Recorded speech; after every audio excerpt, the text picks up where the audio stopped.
കർത്താവിലേക്ക് കണ്ണുകൾ ഉയർത്തി നമുക്ക് ഒരുപാട് പ്രാർത്ഥിക്കാൻ. സ്നേഹം നിറഞ്ഞ പിതാവേ, യേശുവേ, അവിടുത്തെ തിരുസാന്നിധ്യത്തിനായിട്ട് ഞങ്ങൾ അങ്ങേ സ്തുതിക്കുന്നു കർത്താവേ.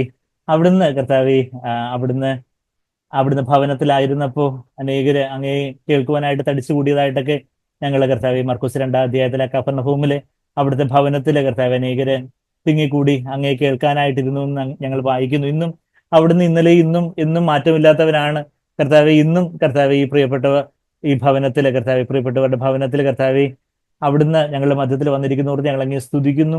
അങ്ങേ കേൾക്കാൻ ഞങ്ങൾ ആഗ്രഹിക്കുന്നു. ഞങ്ങൾക്ക് ഒരു മനുഷ്യനെയും കേൾക്കേണ്ട കർത്താവെ. മനുഷ്യന്റെ വാക്കുകളൊന്നും ഒന്നും ഫലവത്താവുകയില്ല കർത്താവെ. ആത്മാവും ജീവനുമാകുന്ന അവിടുത്തെ മൊഴികളെ ഞങ്ങൾക്ക് കേൾപ്പിക്കണം കർത്താവെ. ഞങ്ങള് കർത്താവെ കേൾക്കുന്ന ആ ശബ്ദത്തിലൂടെ കർത്താവെ, യേശുവിന്റെ ശബ്ദം കർത്താവെ തിരിച്ചറിഞ്ഞ് കർത്താവെ അവിടത്തേക്ക് ഞങ്ങളുടെ ഹൃദയത്തോട് അരുളി ചെയ്യുവാനുള്ളത് എന്തെന്ന് കർത്താവെ ശ്രദ്ധ വെച്ച് കേൾക്കുവാൻ ഞങ്ങൾ ഓരോരുത്തരെയും ഞങ്ങൾ സഹായിക്കണമെന്ന് പ്രാർത്ഥിക്കുന്നു കർത്താവെ. ഞങ്ങള് അവിടുത്തെ തിരുപ്പാദത്തെങ്കിൽ ചേർന്നിരിക്കട്ടെ യേശുവെ. അവിടുന്ന് ഞങ്ങളോട് സംസാരിക്കണമേ. അവിടുന്ന് സംസാരിച്ചിട്ടല്ലാതെ ഞങ്ങൾ ഇവിടുന്ന് പോകത്തില്ല എന്നുള്ള ഒരു ആവശ്യബോധത്തോടെ, അവിടുന്ന് അനുഗ്രഹിച്ചിട്ടല്ലാതെ ഞാൻ നിന്നെ വിട്ടുപോവുകയില്ലെന്ന് യാക്കോബ് പറഞ്ഞതുപോലെ ആ ഒരു കർത്താവെ അങ്ങേ മുറുകെ പിടിക്കുവാൻ കർത്താവെ, അങ്ങേ തന്നെ പറ്റിച്ചേരുവാൻ ആ ഒരു ആവശ്യബോധത്തോടെ, ആത്മാവിന്റെ ദരിദ്രാവസ്ഥയോടെ കർത്താവെ, ഞാനാണ് ഏറ്റവും വലിയ ആവശ്യക്കാരൻ, ഞാനാണ് ഇവിടെ ഉള്ളവരിലേക്ക് വെച്ച് ഏറ്റവും വലിയ ആവശ്യക്കാരത്തി ഞാനാണെന്ന് കർത്താവെ, ആ ഒരു ബോധത്തോടെ ആ ഒരു ബോധ്യത്തോടെ ആയിരിക്കാൻ ഞങ്ങളെ ഓരോരുത്തരെയും സഹായിക്കണമേ. ഞങ്ങളുടെ ജീവിതത്തെ സ്പർശിച്ച് അവിടുന്ന് ഞങ്ങളെ ഉത്സാഹിപ്പിക്കുകയും തിരുത്തുകയും വഴി നടത്തുകയും ബലപ്പെടുത്തുകയും ചെയ്യണമെന്ന് പ്രാർത്ഥിക്കുന്നു. അവിടുത്തെ പുണ്യനാമത്തെ മഹത്വപ്പെടുത്തണം.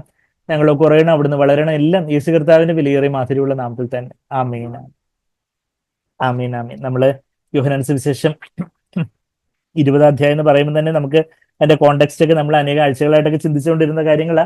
കർത്താവ് ഉയർത്തെഴുന്നേറ്റു. 1995 വർഷങ്ങൾ മുമ്പായിട്ട് കർത്താവ് ഉയർത്തെഴുന്നേറ്റു. അതായത് AD 30 കർത്താവ് ഉയർത്തെഴുന്നേറ്റെന്ന് നമ്മളെ ചരിത്രത്തിൽ കാണുന്നത്. BC 4 കർത്താവ് ജനിച്ചു. 33 വർഷക്കാലം കർത്താവ് ജീവിച്ചു. AD 29 AD 30 പറയുന്നുണ്ട്. എന്നാൽ AD 30 കർത്താവ് ക്രൂശിക്കപ്പെട്ടു എന്നാണ് നമ്മുടെ ചരിത്രത്തിൽ നമ്മൾ മനസ്സിലാക്കുന്നത്. അപ്പം AD 30 അന്നായിരുന്നുവെങ്കിൽ ഇന്ന് AD 2025 2025 മൈനസ് 30 എത്ര? 1995. 1995 വർഷങ്ങൾക്ക് മുമ്പായിട്ട് ഒരു ഞായറാഴ്ച ദിവസം രാവിലെ കർത്താവ് AD 30 നിസാൻ മാസം 17-ാം തീയതി കർത്താവ് ഉയർത്തെഴുന്നേറ്റു. അന്നത്തെ യഹൂദന്മാരുടെ കലണ്ടറിലെ ആദ്യത്തെ മാസമായിട്ടുള്ള നിസാൻ മാസം അല്ലെങ്കിൽ അബീബ് മാസം, ഇസ്രായേലിന്റെ തലസ്ഥാനം ജെറുസലേം എന്നും ടെൽ അവീവ് എന്ന് പറഞ്ഞൊരു സ്ഥലമുണ്ട്. അത് അവീവ് അല്ലെങ്കിൽ അബീബ് മാസം. അപ്പൊ ആ അബീബ് എന്ന് പറയുന്ന ആ മാസം അല്ലെങ്കിൽ നിസാൻ എന്നുള്ള വേറൊരു പേര് ഉണ്ട്. നമ്മളത് ഉൽപ്പത്തി 12-ാം അധ്യായത്തിലൊക്കെ പുറപ്പാട് 12-ാം അധ്യായത്തിലൊക്കെ ദൈവം അവർക്ക് ഒരു കലണ്ടർ കൊടുക്കുന്നത് ഇന്നായിരിക്കും, നിങ്ങൾക്ക് ഈ വർഷത്തിന് ആദ്യത്തെ ദിവസം ഇന്നായിരിക്കും എന്ന് പറഞ്ഞ് ദൈവം ഒരു കലണ്ടർ ഒക്കെ സ്റ്റാർട്ട് ചെയ്യുവാണ്. അതാണ് ജൂയിഷ് കലണ്ടറായിട്ട് ഇന്നും യഹൂദന്മാർ ഫോളോ ചെയ്യുന്ന കലണ്ടർ. അപ്പോൾ അവരുടെ നിസാൻ മാസം എന്ന് പറഞ്ഞാൽ നമ്മളുടെ ഒരു മാർച്ച് ഏപ്രിൽ മാസം.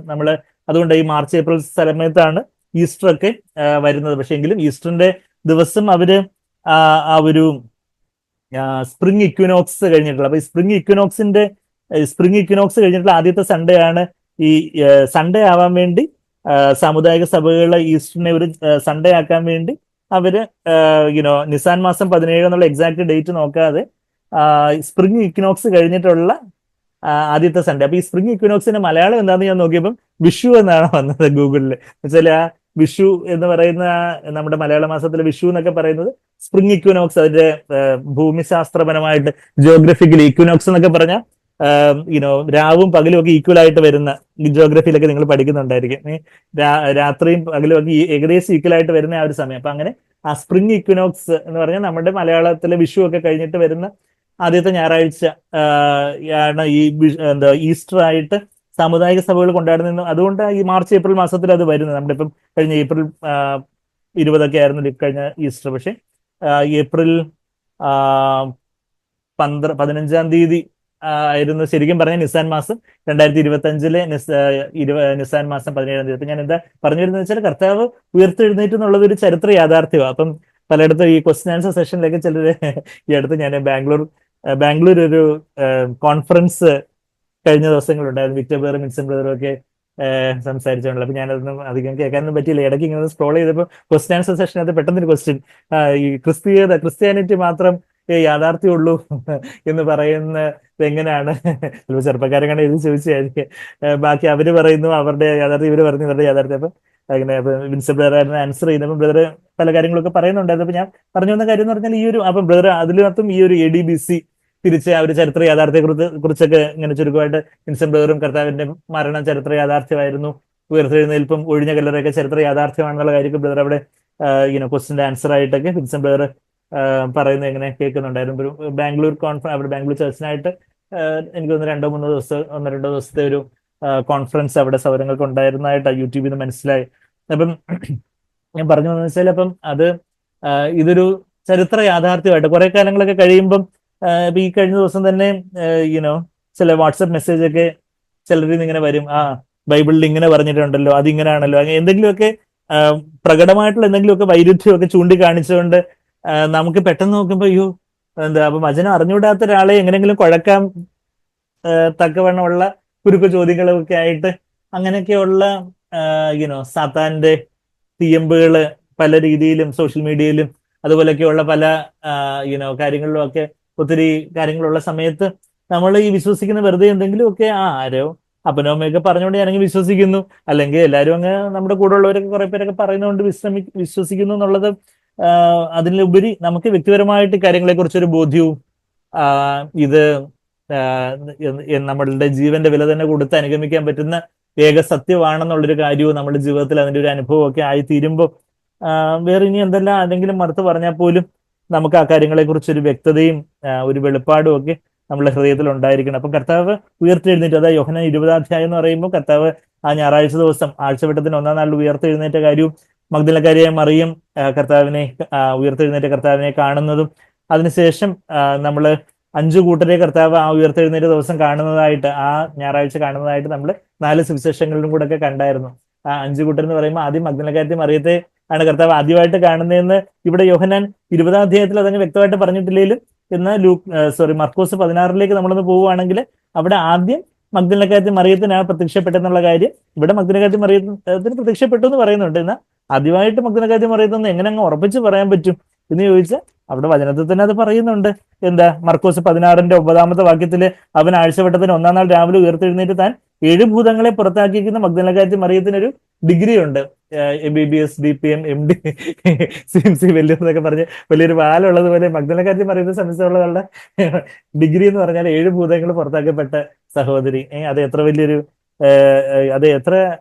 കർത്താവിന്റെ എത്ര വലിയൊരു വിടുതൽ അനുഭവിച്ച ഒരു കാര്യമായിരുന്നു. അപ്പം ഈ അടുത്ത് തന്നെ സാഗ്ബറിന്റെ ഒരു ക്വസ്റ്റ്യൻ ആൻസർ സെഷനിൽ അവിടെ RLCF-ലെ ക്വസ്റ്റ്യൻ ആൻസർ സെഷനിൽ ബ്രദർ ഇങ്ങനെ എന്തോ ഒരു കാര്യം പറയുമ്പോൾ ഇങ്ങനെ ഭൂതങ്ങളെ പുറത്താക്കുന്ന കാര്യം പറഞ്ഞപ്പം ബ്രദർ ഇങ്ങനെ ഭൂതങ്ങളെ പുറത്താക്കപ്പെട്ട ആ ഒരു സഹോദരൻ ഇപ്പം അവിടെ നമ്മുടെ ഒരു സഭയിലൊരു മൂപ്പനാണെന്നുള്ളൊരു ബ്രദർ പേരെടുത്ത് പറയാതെ അങ്ങനെ ഒരു സാക്ഷ്യം പറഞ്ഞു. അപ്പൊ ദൈവം അങ്ങനെ അധികം മോചിച്ച് കിട്ടിയവരെ അധികം മോചിച്ച് കിട്ടിയവരെ അധികം സ്നേഹിക്കുന്നു എന്നൊക്കെ ലൂക്കോസ് 7:47 നമ്മൾ വായിക്കും. അവിടെയും ഒരുപക്ഷെ അവിടെ പാപിനിയായ സ്ത്രീ എന്ന് പറയുന്നത് ഈ മഗ്ദലക്കാരത്തി മറിയം തന്നെ ആയിരിക്കാം. എന്ന് വെച്ചാൽ ലൂക്കോസ് 7 അത് പറഞ്ഞതിന് തൊട്ട് താഴെ 8-ാം അധ്യായത്തിന്റെ 2-3 വാക്യങ്ങൾ നമ്മൾ വായിക്കുമ്പോൾ അവിടെയാണ് ലൂക്കോസിന്റെ സുവിശേഷത്തിൽ ആദ്യമായിട്ട് മഗ്ദലക്കാരത്തി മറിയത്തെ കുറിച്ചുള്ള മെൻഷൻ വരുന്നത്. അപ്പൊ ഇവിടെ 7 ഭൂതങ്ങളെ പുറത്താക്കിയിരുന്ന മഗ്ദലക്കാരി മറിയയ്ക്ക് ആദ്യം പ്രത്യക്ഷമായി. പിന്നെ ആർക്കും പ്രത്യക്ഷമായി?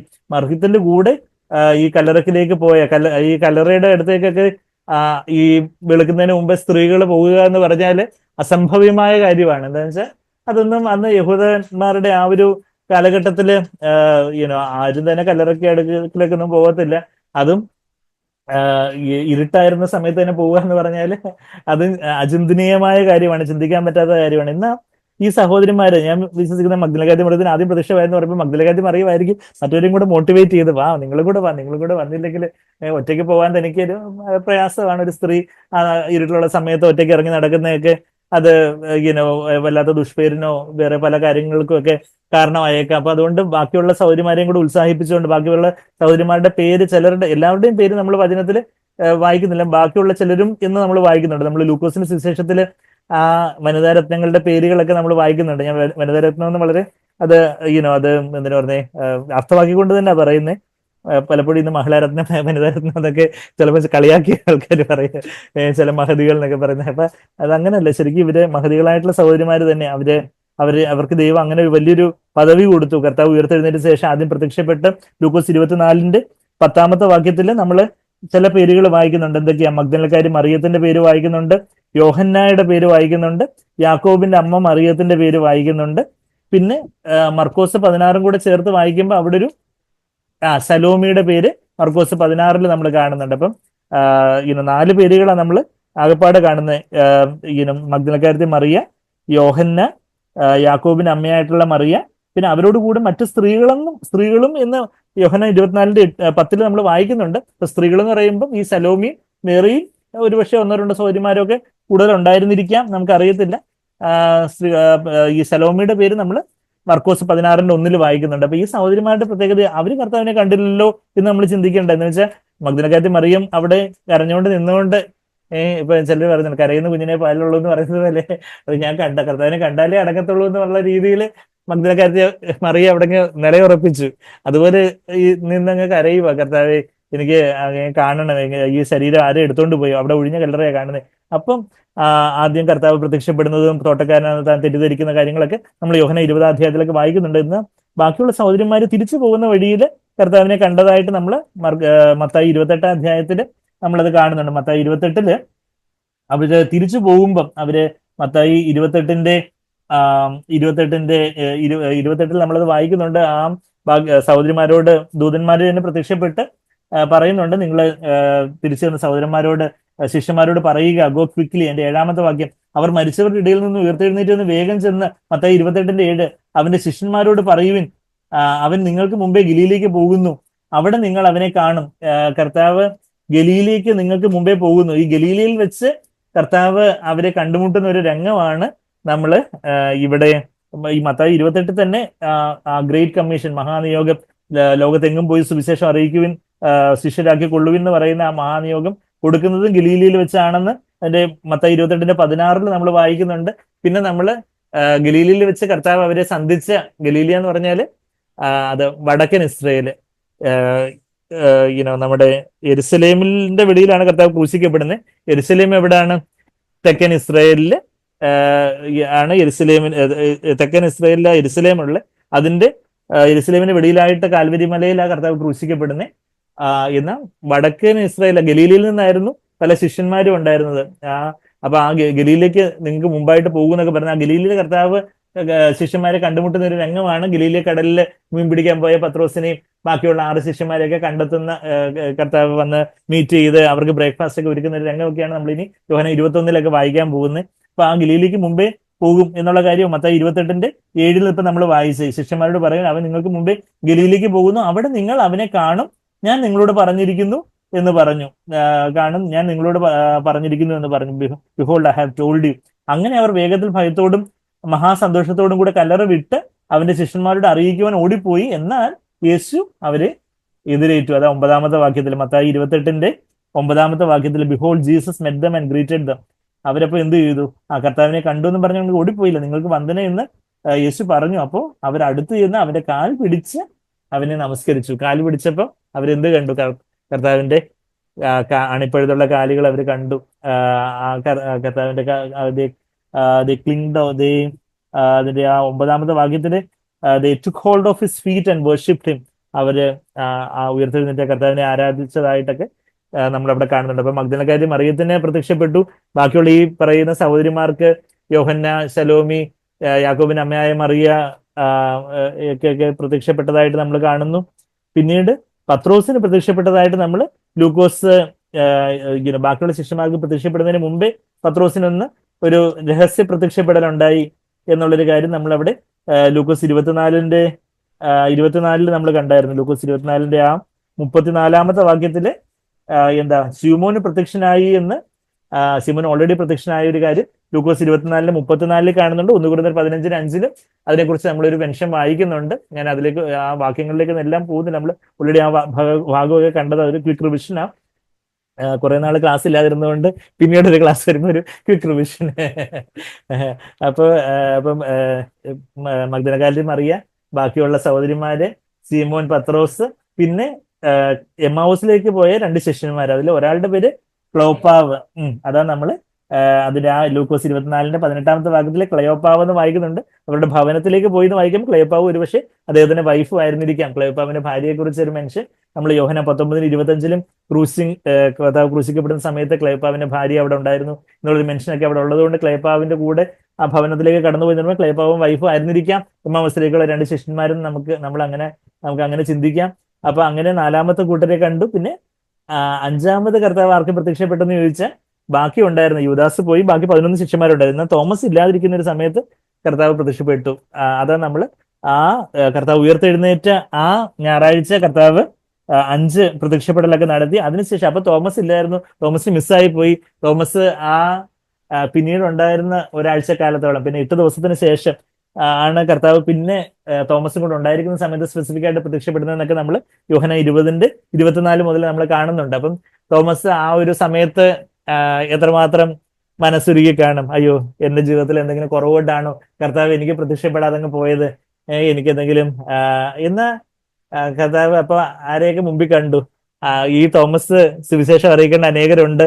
അതിന്റെ പിൻതലമുറക്കാരായിട്ട് കുറെ പേര് ഇവിടെ കേരളത്തില് നമ്മളൊക്കെ ഇവിടെ ജീവിച്ചിട്ടുണ്ട്. കേരളത്തിൽ വന്ന് സുവിശേഷം അറിയിക്കാനായിട്ട് തോമസിനെ ഒരു ഡൗട്ടും ഇല്ലാതെ, ഒരു സംശയമില്ലാതെ അവനെ ശക്തിപ്പെടുത്തേണ്ടതായിട്ടുണ്ട്. അപ്പം കർത്താവ് ആർക്ക് വേണ്ടി അന്ന് 8 ദിവസത്തിന് ശേഷം ആർക്ക് വേണ്ടിയാ പ്രത്യക്ഷപ്പെട്ടതെന്ന് വെച്ചാൽ എനിക്ക് വേണ്ടി എന്ന് നമ്മള് നെഞ്ച് കൈവച്ച് പറയണം. കർത്താവ് എനിക്ക് വേണ്ടിയാണ് വെച്ചാൽ നമ്മള് ഓരോരുത്തരുടെ ദൈവം ഓരോ മുഖാന്തരങ്ങളായിട്ട് ഇപ്പൊ തന്നെ തോമസ് വേറിനെ ഈ സഭയിലൊക്കെ കൊണ്ടുവരാനായിട്ട് ദൈവം ആരെയോ ഏതോ ഒരു സഹോദരനെ, പേരില്ലാത്തൊരു സഹോദരനെ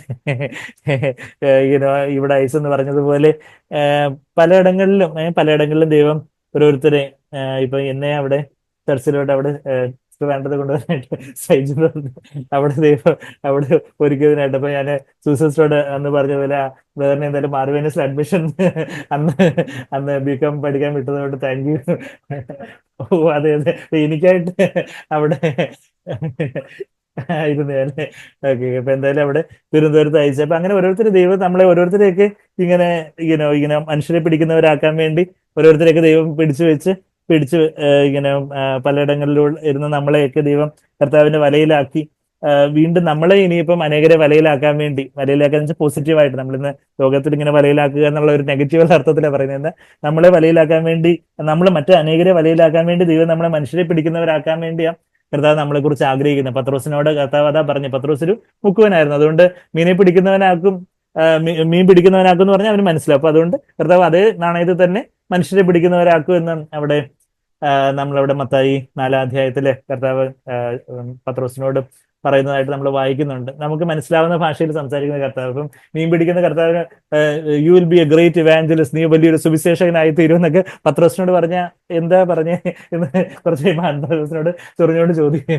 അപ്പൊ അതുകൊണ്ട് പത്രോസിന് മനസ്സിലാവുന്ന പക്ഷേ മീൻ പിടിക്കുന്ന ഫിഷർ എന്ന് പറഞ്ഞാൽ അവന് ഏറ്റവും ഇഷ്ടമുള്ള കാര്യമാണ്. അവന് ജനിച്ചപ്പോൾ മുതൽ ഈ മീൻ വലയിലോട്ടും വള്ളത്തിലോട്ടും ആയിരിക്കും ജനിച്ച് വീണ് തത്തി കളിച്ച് വളർന്നത് എന്ന്. അപ്പൊ അതുകൊണ്ട് മനുഷ്യനെ പിടിക്കുന്നവനാക്കെന്ന് പറയുമ്പോൾ കർത്താവ് എന്താ ഉദ്ദേശിച്ചത്, ഞാൻ എങ്ങനെ പാടുപെട്ട ഈ മീനെ പിടിക്കുന്നത്, എത്രമാത്രം അധ്വാനിച്ചാണ്, എത്രമാത്രം ഉറക്കം നിന്നൊക്കെയാണ് ഈ വള്ളം വലയൊക്കെ ഉള്ളവര് അവരാണെങ്കിൽ എത്ര രാവിലെയൊക്കെ എഴുന്നേറ്റൊക്കെ പോയി എത്ര വളരെ അവരുടേതായ പല കാര്യങ്ങളൊക്കെ നോക്കി അതുപോലെ ഒരു കമ്മിറ്റ്മെന്റോടുകൂടി ഒരു പ്രതിബദ്ധതയോടെ വെറുതെ പോയി ഒന്ന് പിടിക്കാൻ എന്തെങ്കിലും കിട്ടുന്നെങ്കിൽ ആവട്ടെ എന്ന് പറഞ്ഞു വന്ന കുടുംബം പട്ടിണി ആവത്തേ ഉള്ളൂ. എങ്ങനെങ്കിലും മീനെ കിട്ടിയാലേ പറ്റത്തുള്ളൂ എന്ന് പറയുന്ന പോലെ അതുപോലെ ഒരു പ്രതിബദ്ധത, ഒരു കമ്മിറ്റ്മെന്റ് ഉള്ളവർക്ക് ആ പണി പറഞ്ഞിട്ടുള്ളൂ. അപ്പൊ അതുപോലെ ഉള്ള ഒരു കർത്താവിന്റെ ആ ഒരു സുവിശേഷ ദൗത്യവും അപ്പോസ്തലിക ദൗത്യവും ഒക്കെ അതുപോലെ ഒരു കമ്മിറ്റ്മെന്റ് ആവശ്യമുള്ള ദൗത്യമാണെന്നൊക്കെ പറയത്തക്ക വേണം.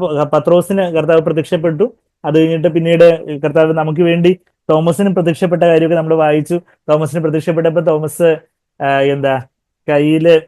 കയ്യിലെ ആണിപ്പഴുതില് വിരലിട്ട് നോക്കിയെന്ന് നമ്മൾ വായിക്കുന്നുണ്ട്. അപ്പൊ അത്രമാത്രം ഒരു പുനരുദ്ധാന ശരീരത്തിലും കർത്താവ് തന്റെ ആണിപ്പഴുതുകള് റിട്ടൈൻ ചെയ്തു, വിലാവിലെ ആ വലിയ വിടവും ഒക്കെ റിട്ടൈൻ ചെയ്തു, അത് നിലനിർത്തി എന്നുള്ളതിന്റെ വലിയൊരു സൂചനയാണ് നമ്മളിവിടെ വേറെ എവിടെയും നമ്മൾ വചനത്തിൽ വായിക്കുന്നില്ല. എന്നാൽ യോഹന്നാൻ 20-ാം അധ്യായത്തിൽ തോമസിന് പ്രത്യക്ഷപ്പെട്ട ഇടത്താണ് കർത്താവിന് ഇന്നും ആ പുനരുദ്ധാനത്തെ ശരീരത്തിൽ ബാക്കി എല്ലാവരുടെയും പാടുകളൊക്കെ, നമ്മുടെ എല്ലാം പാടുകളെല്ലാം കർത്താവെല്ലാം മാറ്റിക്കളയും. ഇനിയിപ്പം പുനരുദ്ധാന ശരീരം നമുക്ക് കിട്ടുമ്പോൾ നമ്മളുടെ ഹാർട്ടിന് സർജറി ചെയ്ത പാടും, പിന്നെ മുട്ടി മുട്ട് മുറിഞ്ഞ പാടും, പിന്നെ എന്തെങ്കിലുമൊക്കെയുള്ള പലതരത്തിലുള്ള നമ്മുടെ പാടുകളൊക്കെ കർത്താവ് നമ്മൾക്ക് ഉള്ള എല്ലാ ബലഹീനതകളും ന്യൂനതകളും അന്ന് പുനരുദ്ധാന ശരീരത്തിൽ ഇതുപോലെ നമുക്ക് ഓർക്കം തൂങ്ങേണ്ട കാര്യമില്ല. വേറെ പലതരത്തിലുള്ള ഇങ്ങനെ ക്ഷീണതകളും കാര്യങ്ങളും ഇല്ലാതെ നമ്മൾ വളരെ ഉത്സാഹത്തോടായിരിക്കും എന്ന് അങ്ങനെയുള്ള പാടുകളെല്ലാം കർത്താവ് മാറ്റും. എന്നാ കർത്താവ് ഈ പാടുകള് അവശേഷിപ്പിക്കും. തൻ്റെ ആ കയ്യിലെയും വിലാവിലും ഉള്ള പാടുകൾ അവശേഷിപ്പിക്കുന്ന പറഞ്ഞാൽ കർത്താവിനോടുള്ള ആ ഒരു നമ്മളോടുള്ള ആ ഒരു വലിയ സ്നേഹം ഓർപ്പിക്കത്തക്ക വണ്ണം. അതായത് ആ ഒരു ഒരു കുഞ്ഞിന്റെ അമ്മയുടെയും കഥ പണ്ട് സാഗ്ബേർ പറഞ്ഞു ഓർക്കുന്നുണ്ട്. അപ്പൊ ആ അമ്മ ആ, അമ്മയോട് കുഞ്ഞ് ഇങ്ങനെ പറഞ്ഞു, അമ്മേ അമ്മയെ കാണാൻ ഭയങ്കര സൗന്ദര്യമാണ്, പക്ഷെ അമ്മയുടെ ഈ കൈ കരിഞ്ഞിരിക്കുന്നല്ലോ, അമ്മയുടെ ഈ കൈ കരിഞ്ഞിരിക്കുന്നതുകൊണ്ട് അമ്മയുടെ കൈ കാണാൻ എനിക്ക് മാത്രം ഇഷ്ടമല്ല, ബാക്കിയെല്ലാം അമ്മ വളരെ സുന്ദരിയാട്ടോ. അപ്പം അമ്മ കുഞ്ഞിനെ പറഞ്ഞു കൊടുത്തത് എന്തുകൊണ്ട് എങ്ങനെ എന്റെ ഈ കൈ കരിഞ്ഞു പോയേ എന്നുള്ളൊരു കാര്യം അമ്മ കുഞ്ഞിനോട് പറഞ്ഞു കൊടുത്തു. എന്താ, നീ കൊച്ചു കുഞ്ഞായിട്ട് ഒന്നും അറിഞ്ഞുകൂടാതെ ഇങ്ങനെ തത്തി കളിച്ചുകൊണ്ടിരുന്ന സമയത്ത് വിളക്കൊക്കെ ഇങ്ങനെ നീ തട്ടിമറിച്ച് പെട്ടെന്ന്